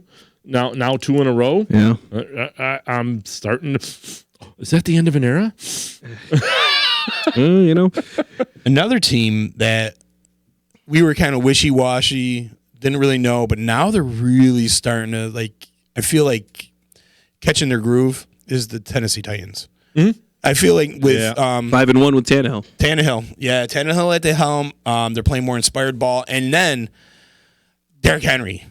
Derrick Henry right now, if it was earlier in the season, if he was doing this all season long, which he kind of was, but Yeah, not he kind of at this was. level. Right. If he was doing this at the beginning, we'd be talking about him in the MVP race. He's the best. He is statistically the best running back over the last 18 games played in the regular season. Yes. He's been a beast. But because there's a reliable passing game behind him, he's succeeding. Yeah, but I think there's a reliable passing game because he's such a beast right now. And I feel like Vrabel's got that team playing strong. Yeah, but It's going to be. I think Tannehill's playing better than Mariota absolutely. ever did. Absolutely. So that helps when teams aren't just focused. They're not worried about the passing game. They're going to focus on the run game. Now they got to worry about both. the 6th seed, the 6th spot in the playoffs, which looks like it probably could come down to Pittsburgh and Tennessee, will be the battle for who is coach of the year. Mike Tomlin or Mike Vrabel. Really? You put Tomlin in that category? He has to be. Are you kidding me? I disagree. That team's like almost in disarray right now. No. I would not put him anywhere close to coach of the year. His team is 8-5 with losing their starting quarterback week 1. I would put John Harbaugh. Benching their backup quarterback. They haven't had Juju Smith-Schuster and James Conner have missed combined weeks of 5 weeks this year together. They're 2 top players, and they're still 8-5. Who's the coach for San Fran again? Kyle Shanahan. I mean, he can have the NFC honors. I was just Kyle Shanahan or Harbaugh. Those 2 are the front runners for me Because it completely changed. Well, he can have the NFC honors. I mean, Shanahan. John Obviously. Harbaugh. Or McDermott. I don't know. I mean, Really? the Bills were supposed to be good this year. No, they weren't. No, they weren't. Beginning of the year, we were like, disagree. the Bills look lost. We were like, who are these Bills? They I had no remember identity. wondering if the Bills were ever going to win a game. Yeah. Really? I 100% remember. I think I said it. They beat the Jets week 1. If McDermott won the coach of the year, I have no problem with that whatsoever. Yeah. But if you're going to ask me, I would say Shanahan or Harbaugh. Shanahan and Tomlin. Because Harbaugh really changed the way he coaches. He changed the entire look of that team. Hang on. Who should win it or who's going to win it? I mean, Shanahan and Tomlin. Tomlin probably should because of what he's done with a lesser roster. Who will win it? There's talk about Tomlin being fired. But remember, 2 years ago when Green Bay had injury after injury, and next guy, and they were on 4th-string linebackers, and they were still winning games. He didn't win the coach of the year, and they won the division and went pretty far in the playoffs. You said linebacker, right? Linebackers. I remember. Not quarterback, running back, wide receiver. What? That's who the Steelers have lost this year. Okay. Quarterback. Right. Well, I'm just saying they had multiple. Yeah. I mean, they were right up there with the Bears. So you're saying Remember that- injuries? They had a lot of Yeah. injuries. Yeah. Okay. I mean, I don't know. Guys on IR. Yeah. Okay. I've got it. I mean, I don't know. Well, I'm just saying that I personally means think it's something. Tomlin or Vrabel Vrabel, I wouldn't. I don't have a problem with Vrabel. if he makes the playoff. If he makes the playoffs and makes a run in the playoffs, I think he's in the running. He's in the running. He's got that team in the right direction. I wouldn't have a problem with Vrabel, although I don't feel like he's there yet. But when you look at what Shanahan did with those 49ers, well, undoubtedly, Kyle Shanahan's the coach of the year and we talked in about the NFC. And we talked about it. Like they have no real stars. I mean, George Kittle, who? And this guy's a monster. I'm not saying I don't think he doesn't deserve it. I'm just saying the way it works is usually it's a winning. Yeah. You're right. Winning does dictate. You're right. And with the way with what he's done, I don't argue with you a bit. Yeah. Yeah, winning does. You're right. Winning is a factor. It was more of a factor than anything, I think. You're right. Yeah. Well, and the complete change around. I mean, the whole style of what he adapted to Ravens did last year. When they were going into the playoffs last year, they went in with Flacco, and then they put Jackson in. But right. John, I want to get your opinion on this because Chicken and I talked about this earlier, and we'll let you go here for a second. What do you think? How do you feel about firing a head coach if he makes the playoffs? It's happened. Are you okay with it? What are your thoughts? I would never fire a coach if he made the playoffs. We were talking about in terms of Garrett. But I know exactly where you're headed. I'm like, you still have to fire him because he's one game away from not having a winning year, and it's like, great, you made the playoffs. Only because they're in a shitty division. That's a good point. I didn't even. I wasn't. If thinking you win the about division at 8-8, that's not a winning. It's not a winning coach. Yeah. It's not a winning environment. That's not the type of football we want to play. I got to let you go. And that's why I said mention Lovie Smith getting That's a great point. 10 wins. Right. You know. Yeah. That's exactly. And that's happened. So. And we'd be like jerking somebody off for 10 wins. all three of us. All fucking. You got 10 wins? Yeah. Which one? I'll take 5 from you and 5 from you. 5. So somebody did that for the Bills then, right? Yeah. Right. Yeah. Exactly. But like, I'd have to put McDermott in the conversation though, like because I mean, just taking that team of nobodies, and they lost Shady McCoy. They got a second-year quarterback. They got a running back as old as dirt. But they're still finding ways to do it. Yeah, no, it's a sick defense, man. And I like the way that team is being coached. So I feel like he should be in the discussion at least. I don't know. You guys want to get to picking some games here? Yeah. So we don't have much time. Well, we got a little late. No, I know. Yeah, no, we got 40 minutes. So we're good. But we're gonna start off with the this will be easy. Squeak by Ravens versus the Jets. I mean, no offense, but even if the Ravens are playing the Bears, I'm like, yeah, Ravens are gonna win. Everyone should run to their local casino and take the 16.5 tonight. Really? Yeah. The Jets will cover that easily. Set me up for it, that motherfucker. Yeah, I mean, you really think that the fucking Ravens are going to beat the Jets by 16 points or 17 points? I do actually. Yes. Not a fucking chance. They've been blowing everybody out. Jets win this game. What? Jets win. 2017. What are you drinking? 2017. It's Thursday night. You're on drugs. Thursday night. Wait a minute. They just beat the Bills 24-17. And you think the Jets are going to put up a bigger fight than the Bills did and the 49ers? In Buffalo, I mean, yeah. I think the Jets will win tonight. I think you're drunk, Homer. I'm not drunk yet. Yet. So? Baltimore. Are you taking the points? Pussy, don't take the points. No, I don't like the points, but that's a lot. It's fucking stupid. 16 14. Chaotic. If it was 13.5, I'd say they'd cover. I say they're covering. But I say they're covering because they probably win by 27. But 16.5 is a lot in the NFL. So they've been blowing teams. I know out. It's probably going to be like 42 to fucking 10. Is Bell going bowling or is he? I know, right? Playing. He's playing. Okay, so Ravens for me. 2017 Jets. Ficken wins it on a field goal. Lions versus Bucks. I'm going with the away team here. I'm going with the Buccaneers. Yeah, even Tampa though Bay is hot. This screams trap game to me, but Tampa Bay eliminated from the playoffs, but still on fuego. Yeah. I'm going with Detroit. Really? That sucks. I'm going with Detroit. That really sucks because Detroit's fucking god Tampa Bay's Atlanta to me. They're the same as Atlanta every freaking time. Well, you're going to win because I just picked them. So you got bucked in the ass last week. I think you got bucked in the ass. No, I picked the Bucks. You got falconed in the ass. I did get Falcon, but you picked the Colts. They suck. Redskins versus the Eagles.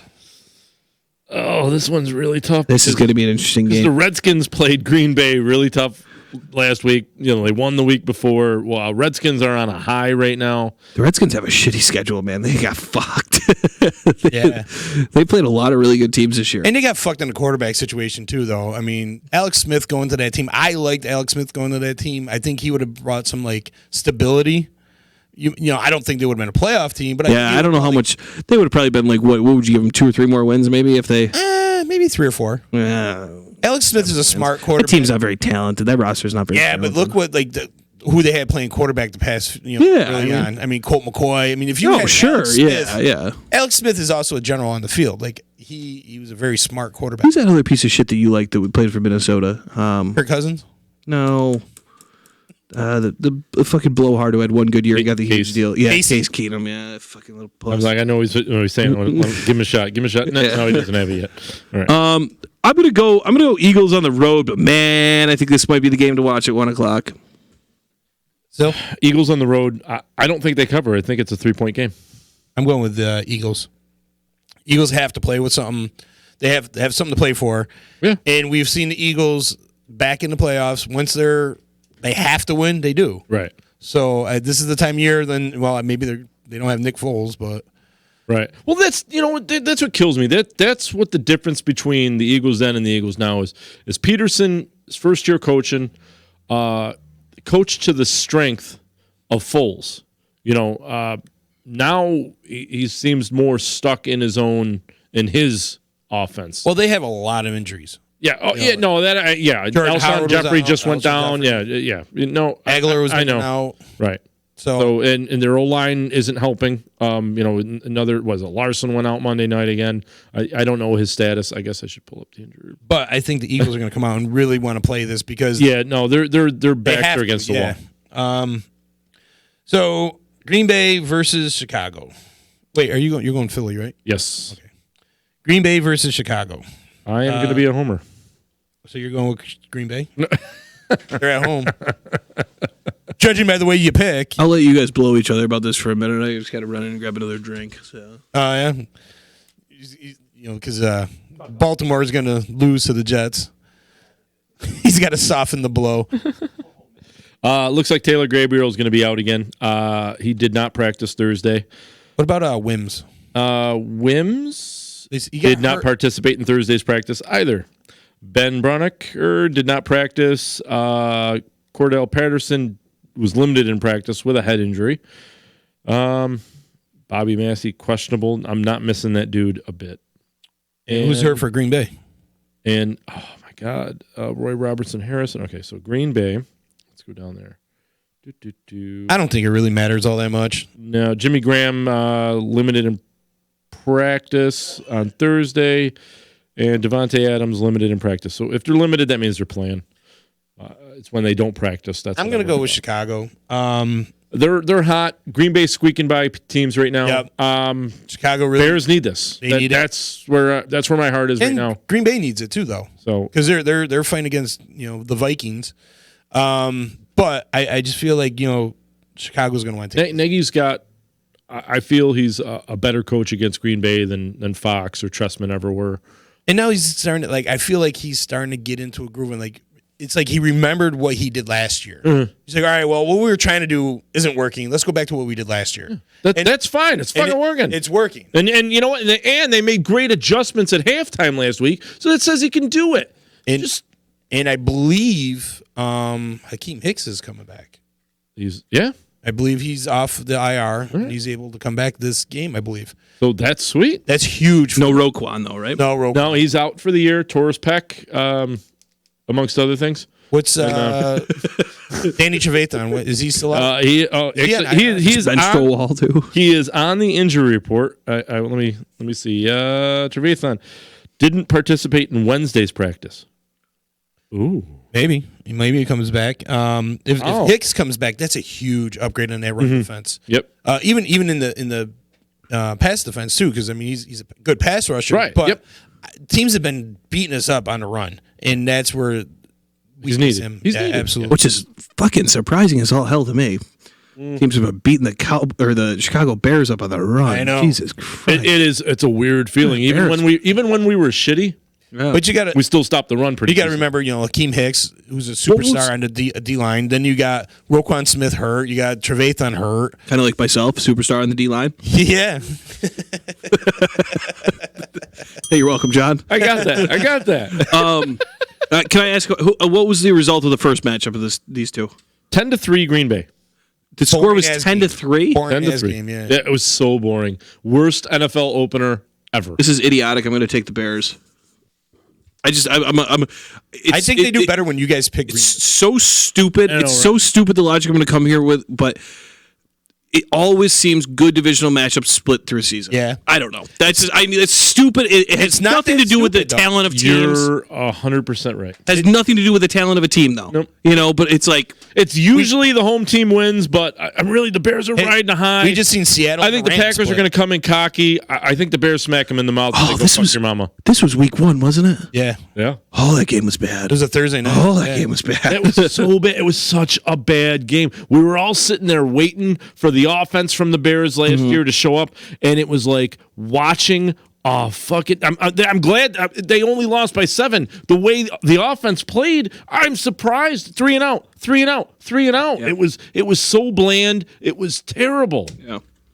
And we haven't really seen Aaron Rodgers be Aaron Rodgers much. I mean, he's been doing okay. He hasn't been like blowing people out. And, like, They've been quiet the last few weeks, man. The Packers really have been a team that I haven't.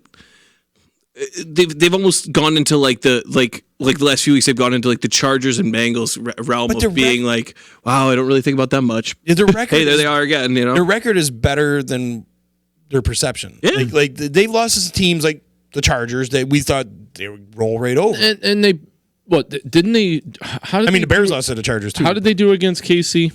They got crushed. KC put a whooping on them, I believe. I believe it was like double-digit win, I think. I'm gonna go. Oh man, we could be looking at a cold weekend. The tundra up there, though. Oh, it was only by 7. Packers won that game. Oh, that was preseason. Hang on, sorry. Chiefs.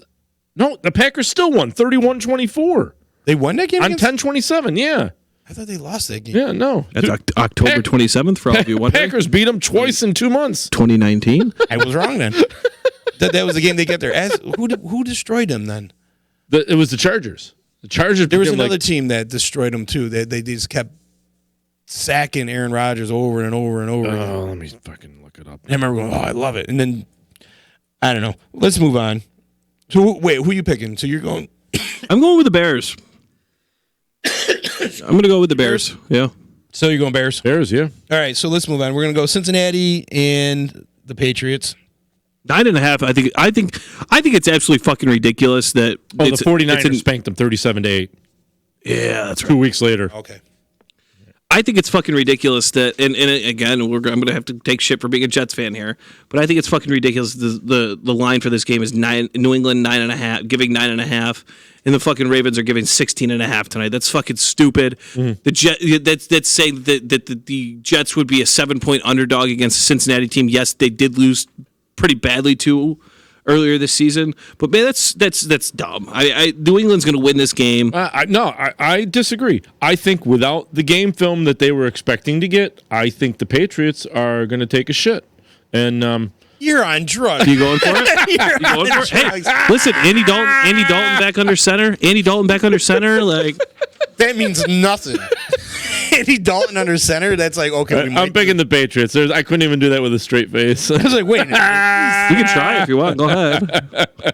Going Patriots. Yeah, it's Patriots all the way. Bill Belichick was expecting that film to get signals from the sideline. Interesting point this past week too that I want to talk about that I forgot to mention with the Patriots and Chiefs game. I don't know if you guys saw this or not, but the Chiefs, 35 players on the Chiefs got their equipment shipped to Newark, New Jersey. I seen that. Yeah. And they just barely, they said that it was lucky that it was a 4:00 game. Yeah. Because they probably wouldn't have had equipment and they would have had to end up forfeiting the game. Yeah, that would have sucked. They got the equipment about 2:30, 3 o'clock, and they actually called they had a backup plan. They contacted a high school. Did you hear this? No. All right, so they contacted a fucking high school, right? Well, that had red helmets, same kind of logos, but instead of a KC on the side, it was an M. So they were gonna, but they just weren't sure how the helmets were gonna fit. Oh man, that's tough. Yeah. So, but they had a backup plan. That seems to like use high school such a shit equipment. show. So Yeah. because at that point all I think you have to be no pun intended here uniform. I think all guys have to be wearing the same thing. Yes. So they would have all had to wear the high school uniform. That would have been fun. Fucking jokes like Pat Mahomes is running around with like fucking Joe Smith's jersey, the quarterback from the team, is on like it's like 66 or something. You know what I mean? To fit him or something. Billy Donovan. Yeah. So yeah, that was very interesting with that saga in New England. How would it even fit some of these guys? Yeah, That's what I'm like, dude. You'd have wide receivers wearing fucking lineman helmets and shit. You know, Should we set the line at 2.5 over under? How many people got fired for that by Kansas City? no, it's nobody's fault. Oh, really? It was logistics? It was just it was sitting on the plane, and I guess it got forgot there, and nobody. So it wasn't anybody from Kansas City's fault. Okay. It was someone PSA, from the airline yeah, staff. yeah. So Wow, interesting. So it's weird that it's you always think that it's sports and it's just an easy layup, everything's covered and all that stuff. But there's logistics behind this. There's a lot of moving parts behind even a team even just the Jets and Giants playing each other. There's a lot of moving parts. So yeah. But okay, so we're let's see, Houston, the Houston Texans. Two teams going in Pick opposite a directions. fucking horrible week to travel to Tennessee. And then, man, the playoff implications This is a tough- for this game. Holy shit. everything in my being says pick the Texans, but it's in Tennessee. See, I'm going with Titans. The Texans. The winner of this game will control their destiny. I feel like just like when the Titans took out Kansas City, they're going to do the same thing to Houston. They're just going to run the ball with Derrick Henry right up the gut and just wear their defense down and keep the offense off the field. And they got a good enough defense to kind of They do got a good enough offense to fucking do that too. They can keep Houston's offense play off bully the field. ball. Right. Yep. That's why I'm going with. And Tennessee's no slouch on D. They're not. They're no slouch They got by no decent- means. They got decent defense. Yeah. Houston's gonna. I mean, I'm not saying this is gonna be a walk in the park, but I feel like if they could take out Kansas City with that game plan, they can do it with Houston. And I think Houston, they're gonna take What the if shots. this? Okay, 2 weeks this game's going to be in Houston, but think it's in Houston right now. If it's in Houston, what do you do? Doesn't matter. Doesn't matter. You're motherfuckers. You don't want to play? It doesn't matter because, For me, it doesn't. The way that Tennessee team is playing. because of that way. Exactly, but the way they're going to play. That's how you play championship football. Yeah. You run the ball and you play good defense. All right. And they got that good. That's why they're a scary team if they make the playoffs right now, because they're getting hot. They're really starting to play, and if they get in that playoffs, they got that big body running back. You play in the snow, you're moving bodies. And that's what you want. Like, you bring that team, you bring the Tennessee up to Buffalo. Ooh, that's a good game. That's a great game. That's a great game. Whoever wins this game is That's a great revenge game for Buffalo. Yeah. whoever wins themselves. Whoever wins totally this, picking Buffalo too. whoever wins this game puts themselves in the driver's seat. Yeah. To win that division, obviously they'll be one game ahead with 2 games to go, and the value. I hate to go back to this fucking point and chicken let you two go again on this, but they'll be the 4th seed. Whoever it is, whoever wins this game will jump from. Tennessee could jump from the 7th seed to the 4th seed. So yeah, by the it end of just this always game. goes back to that a couple years ago, that Seattle-Houston game. No, The Seattle-Houston game. The infamous. I actually think this would be a more boring game. this is probably a 3.9-6 game written all over it, because they're both. Houston's defense is really without Watt. They're just not as scary. I'm going to disagree with you, because look at what they did to Kansas City. Look what they did with Kansas City, and they put up some big points against Kansas Watt City. was still playing. Right, and they still put up points. I know. Watt's not on offense. I understand that, but Kansas City's defense was that when Mahomes was no. Kansas City's defense came into play when Mahomes went down. Before that, they were poo-poo. So that's back then. Poo-poo. They adjusted something, but just think I'm with- still picking Tennessee. Houston's on a downturn. Yeah, and if you notice Houston too, the one thing I want to say to people that to back John's point up, because you could easily say, "Oh, Houston's not a downturn; they put up a lot of points." Look when they put their points up. They score the most garbage fucking points I've ever seen of any team in the NFL. They were down at one point. I think they were down 38-14 against Denver. 31-3 was 31-3. Okay, 31-3. That's halftime score. And that's halftime. So they're, you end up making it a respectable 38-24 game. But man, it's just, they're not trending in the right direction. Tennessee wins this game, and Ryan Tannehill could get his new contract right after this game. They need to keep him there. I think that's a good. They're talking to him already about it. It's a good fit for him. I almost say you franchise him and just play him for 1 year. See if he can do it again. Not a bad idea, John. That's not a bad idea. I don't hate that. I don't hate it. I don't hate it, but then you got to pay. Do it again. You got to pay him a high point. You do, but you're not committed for long-term money. It's just next year. Yeah, and he's going to command a lot of money though. You think so? Yeah. I'd say I don't think he will. He's got to come in at probably 22-23. Because he was overpaid for Miami for a long time and didn't. I mean, he's got to make 1 year of top 10 QB money. Which is about 25. I'd say give him a decent 2-year agreement. That's not bad. I'd say give him a decent 2-year deal. I say give him a decent 2-year deal. I want to see if he can repeat it. That's where. That's my worry. Yeah. That's where this trend needs to go with more of these wishy-washy quarterbacks, a la Case Keenum, a la Nick Foles. I'm thinking, why not? I'm going Larson. The weak dude signs a huge contract this year. The lineman for the Eagles. He pulls up lame. Yeah. What the shit? That's it. We spent way too much time on the Titans. I'm just saying, NFL teams are going to start taking you know what? If we're going to invest money in these guys, I want reliability. When we're not getting reliability, the second they sign big contracts, it's the way it works out every fucking single time. They sign a big contract, they get fucking injured. CJ Mosley. We're done with fucking signing big contracts. That's it. You get 1 year, 2 year deals. You're done. You are done. But a franchise is a big contract. When you sign a franchise agreement, you're signing a 1 year deal though.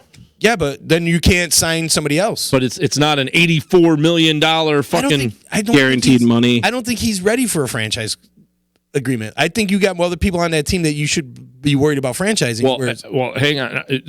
Is it Derrick Henry's contract No. here? Do you want to lock up somebody who's had one good year for fucking 4 years? No, get him a 2-year deal. Get him a fucking 2-year deal that's decent. Players want to lock up long-term reliability. But franchising ain't going to do it. That's interesting. I wonder if he would take a 2-year deal. He might. He might, because I think he'd be more apt to take the. If you take a 2-year deal, then let's say he does really good those 2 years. Now he's eligible for another contract. The franchise, he might say, you know what? What if he gets hurt that franchise year? Then he would probably still get another contract. It's a big paycheck. That's interesting. That's a push and a pull. I would franchise him though, John. That's a good point. I didn't think about that. All right, so it just depends on who else comes up under contract. Let's move up to the Carolina versus Seattle. Seattle, easily. Yeah, easy. Seattle, weird points, by the way. 6? Oof. It's probably been 9. Give me way past that. Yeah, it should be more. I feel. Yeah, I'm good with Seattle. I don't have anything more to say. Yeah, besides the disappointment last week. Kansas City versus the Broncos. I'm going KC. I'm going KC, even though Denver is. You want to be talked into it. Fire lately, but no. I'm going KC at home. Right. KC at home is pretty damn good. Yep. Agreed. Give me another pen. That pen keeps. Never mind. I got one. Hey, John. Throwing pens. It keeps fucking blowing up on me. I'm I keep pushing it. All right, here's a battle. I tossed it. It fell apart. The battle of who gives a shit. The Giants versus the Dolphins. When you guys, I want to leave a thought with you guys and the viewers about this game on Sunday. And do yourself a favor. Just check out on Twitter, Facebook, or go to the game. See what the fucking crowd will look like, man. You're talking about a 2-10 against a 3-whatever team. Mm-hmm. In New York, cold weather. It's not going to be a nice day like Miami. Maybe you could get half the stadium filled if it was nice there. But yeah, but I feel like with Giants in the cold. I feel Giants fans still show. Did you see the fans when they played the Packers 2 weeks ago? I think there might have been a quarter of the stadium full. Is Eli playing this game or is it going? Yeah, I think they're going to ride him. Jones is looking like he might be out 4 weeks. So you probably just IR Jones and be done with him for the year. Who are you guys going with on this? I'm going with the Giants with Eli at home on the farewell tour. It was nice to see the other night at the end of the Eagles game. Think what you want about Eli and his fucking idiotic face and stuff and shit like that, but it was nice to see at the end of the game the other night those guys. There was literally a fucking line to shake his hand. People understand what he's done in the game. Eli's face. So yeah. Yeah. I'm going with the home team. I'm going Giants. Yeah, I'm going Giants. Going Giants. Okay, I'm going Miami. Miami's won more games in the past few weeks. I can't blame you. No, this is a good game. Miami's on fire. Get the quarter out. I just like the Giants run game. If they can, and this is what kills me because I'm hoping they make fucking adjustments this time at halftime. But really, they should ride Barkley really hard. Use Manning sparingly. I disagree, and I 100% disagree. Why? Barkley's been hurt. Barkley's been hurt almost all season. So why, if you're not playing for anything, why even play the dude? Here I would go put again. that Gallman in or whatever the fuck his name is. You go for the win. You play to win the game. So you get a worse draft pick? If Giants aren't playing to win the game, then I'm picking Miami. That's it. That's how that goes. If I'm the Giants, I am not playing. I'm not going to. You're playing to win the game. I'm not going to take Saquon Barkley and risk him getting further hurt into next year. If he's healthy, if he is healthy and able to play, and you don't play him, and you try to justify yourself to the fans, then you can't. I disagree. He has to play. No, why? To prove a game against Miami? Because there has to be a sense of pride. Tank. So tank. No, There has to be a sense of pride. But not risk getting my star running back hurt. Hurt and injured are two different things. He plays, but here's the thing: these are he's hurt now. These are fucking football players. These guys live for this shit. If they were 0-16 or 1-15, they'd still go out there and play. A smart coach would not. I mean, you would play Barkley, but you're not going to sit there and give him like 30 touches in the game. Give him the rock. Give him the rock. I say give that Gallman kid a rock. Let him go at it. Let Eli, do what Eli does. That's why I wouldn't even play. That's why I wouldn't play. It's really tough. I'm giving the Giants. I don't blame him not playing Daniel Jones. I'm giving the Giants another pass here. After this, they fuck up. The Dolphins are on fire. The Dolphins are fucking hot. They played. If you go by fucking what the Jets beat the Giants, right? Wow, there's some shitty games this week. Yeah. So Miami beat the Jets, but then the Jets beat the Dolphins. Did the Jets play in Miami last week? No. Oh, so it was in Giant Stadium. Correct. So they got to go back. Did they even go back? Probably not. Just flip a coin. That sounds like an awesome travel schedule.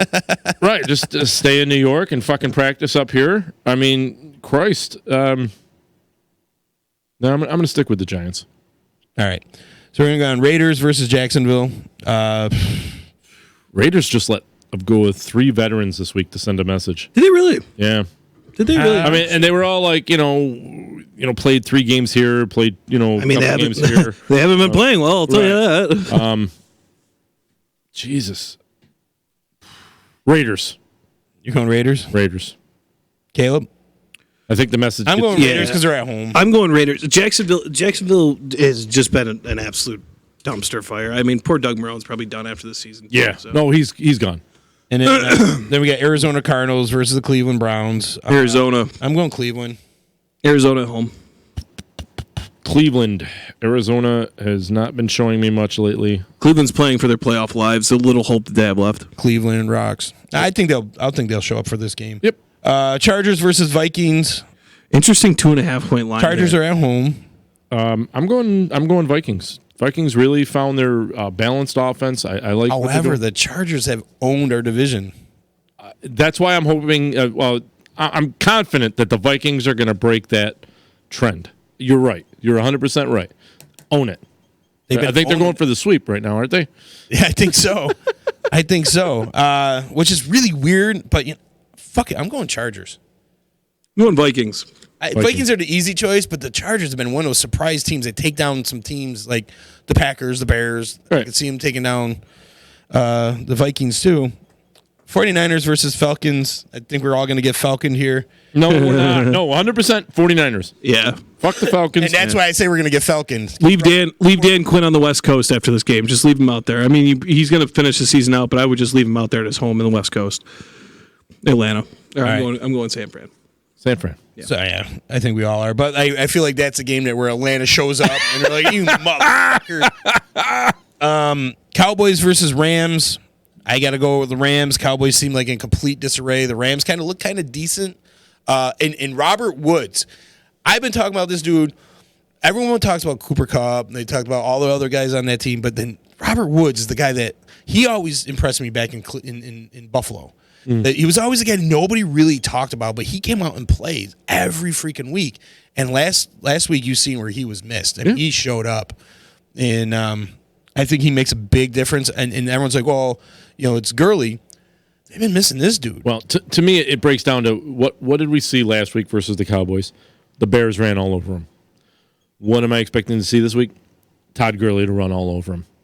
I don't expect much different. That's why I'm picking the Rams. Well, Jared Goff earned his raise last week. I'll tell you that. And it's really weird. This game opened up at Dallas -4. So is this a trap fucking game? No, I think Aaron Donald has a really good game. Yeah, I think this is going to be a good football game. To be honest with you, I think it'll be one of the better ones of the week. Go figure. Being at 425, it might actually be one of the national games, so we might get to see it. But the next game is the 8:20 game. So cool, we actually might get to see it. Steelers versus the Bills. The Buffalo Bills is a are good going to game. go to Pittsburgh here. Really, really good game. Yeah. Huge implications for both teams. I mean, this is your game of the week. The NFL, good flex by them. And we know the 3-and-out crew is going to pick the Steelers because they have to. Yeah. Well, we got to get our picks in, by the way. Oh, we do. I'm going Bills on this. I'm going Bills as well. I'm going with the Bills. Okay. I'm going with the Bills. I'm willing to go. I'm willing to go Saints, Bills, Ravens. We have 10 minutes to get our picks. Saints, Bills, Ravens, right there. 3, 2, 1. Saints, Bills, Ravens. Lock it in. Saints, Bills, Ravens. No, hang on. Make the Saints game a 1. Bills 2, Ravens Fuck you. 3. I would say Saints. I'd say like Baltimore 3, Saints 2, Bills 1. Send it to them. Great. All right, I'm fine with it. I'm okay with that. Because the Bills in Pittsburgh is a closer game, I think. I'm okay with that. All right. So we're all going Bills. we're all going Bills. And are we all going Saints? And according to you, you and I, this could be the Coach of the Year battle right here. Oh, yeah. Very well be. There you are. Good tag up there. Good tag up, Jack. Yeah. Okay, New Orleans Saints versus the Indianapolis Colts. Saints. The Colts are really letting me down. Colts are going downhill. Brissett is he's bad. If you want to talk about the AFC South, you've had Tennessee skyrocketing, and you've had two teams plummeting. Mm-hmm. And Jacksonville is just an abomination. Saints want revenge for last week. Close game like that, come to be up, then down. Last week, that game reminded me of the fucking KC Rams game from last year because they were fucking up by 2 touchdowns, then they were down, and then they came back and they had the fucking lead with 40 fucking seconds to go, and then they lose it. That was a great good game. Yeah, it was the best game of the week last week. Yeah, Saints come back. I even like the 9-ish inches. Yeah. Did you say 9 inches? I do too. I think the Colts are they're gonna crawl to the end here, and they'll get better this offseason. Mm. They've got a nucleus. Yeah. So, yeah. Nice. Yeah. And just my only advice for fantasy this week, because every team is playing, so it's pretty easy to make your lineups this week. My one thing and my one piece of advice is wait as long as you can to submit your lineup and find out what's going to go on with some of these guys. You know, we talked earlier still about the Buccaneers IRing Mike Evans. He has an ankle sprain. You don't IR for that usually, but because of how much time's left, 3 weeks left. Yeah. So you're looking for those subs. You know what I'm saying? So that's where you start to talk about those guys. I mean, Chicken brought it up. I think it's dog shit. You know, I understand the point he's getting at about not playing Barkley, but you know, if Barkley doesn't play, like Gallman's a good play. Those guys that are gonna step in for guys that might be on the fringe of hurt, cusp, that type of thing. So that's my plays for the week. Otherwise, it's not too hard to make in these weeks to make your lineups. So what week are we in right now? We're in week. This is week 15. 3 games left. Wow. Yeah. Yeah, we're almost done. Yeah. Which makes this final stretch for the Bears really important. Oh, wicked important. Really important because they got to play Green Bay, Kansas City, and Minnesota. And we got to win out. And it's like away game, home game, away game. And you figure with Green Bay, if we can win that game. You take that momentum versus KC, get the crowd into it, and then fucking demoralize Minnesota. them. If you could beat Minnesota, that's 2 wins on Minnesota. Even if you tie, you get the tiebreaker. Yeah. Mm-hmm. So it's going to be interesting, and just like pure Bears fashion. And I don't know how you are with the Jets, but the Bears will like shit the bed all year long, like they did this year, and then finally get it right towards the end. Yeah, week 17. It just pisses me off. We've been screaming for what we saw last week all year. Screaming for it all year. It's like Nagy listened to the D line. Like he finally listened. He just caught a show, is what it means. Damn it. All right, guys, let's get ready to get out of here. We get ready for this Baltimore slashing of the Jets. Oh, man, I can't wait. Oh, I mean, I'll be all rooting for the Jets, but, Baltimore's just too brutal. Just want to thank everybody. Today we were nominated for Business of the Year for Disruption Network. I was at work all day, so I could not attend. But yeah, we were. You should correct that. You were not nominated. You won. We won. Won. Won. Yes. Small Business of the Year. So thank you for everybody that supported us. So it was like Bartles and James. Thank you for your support. Go Jets. Go Jets. Yeah. All right, guys. We'll see you. We'll get out of here. We'll talk to you later. Bye. I have no idea if that's playing. I have no idea.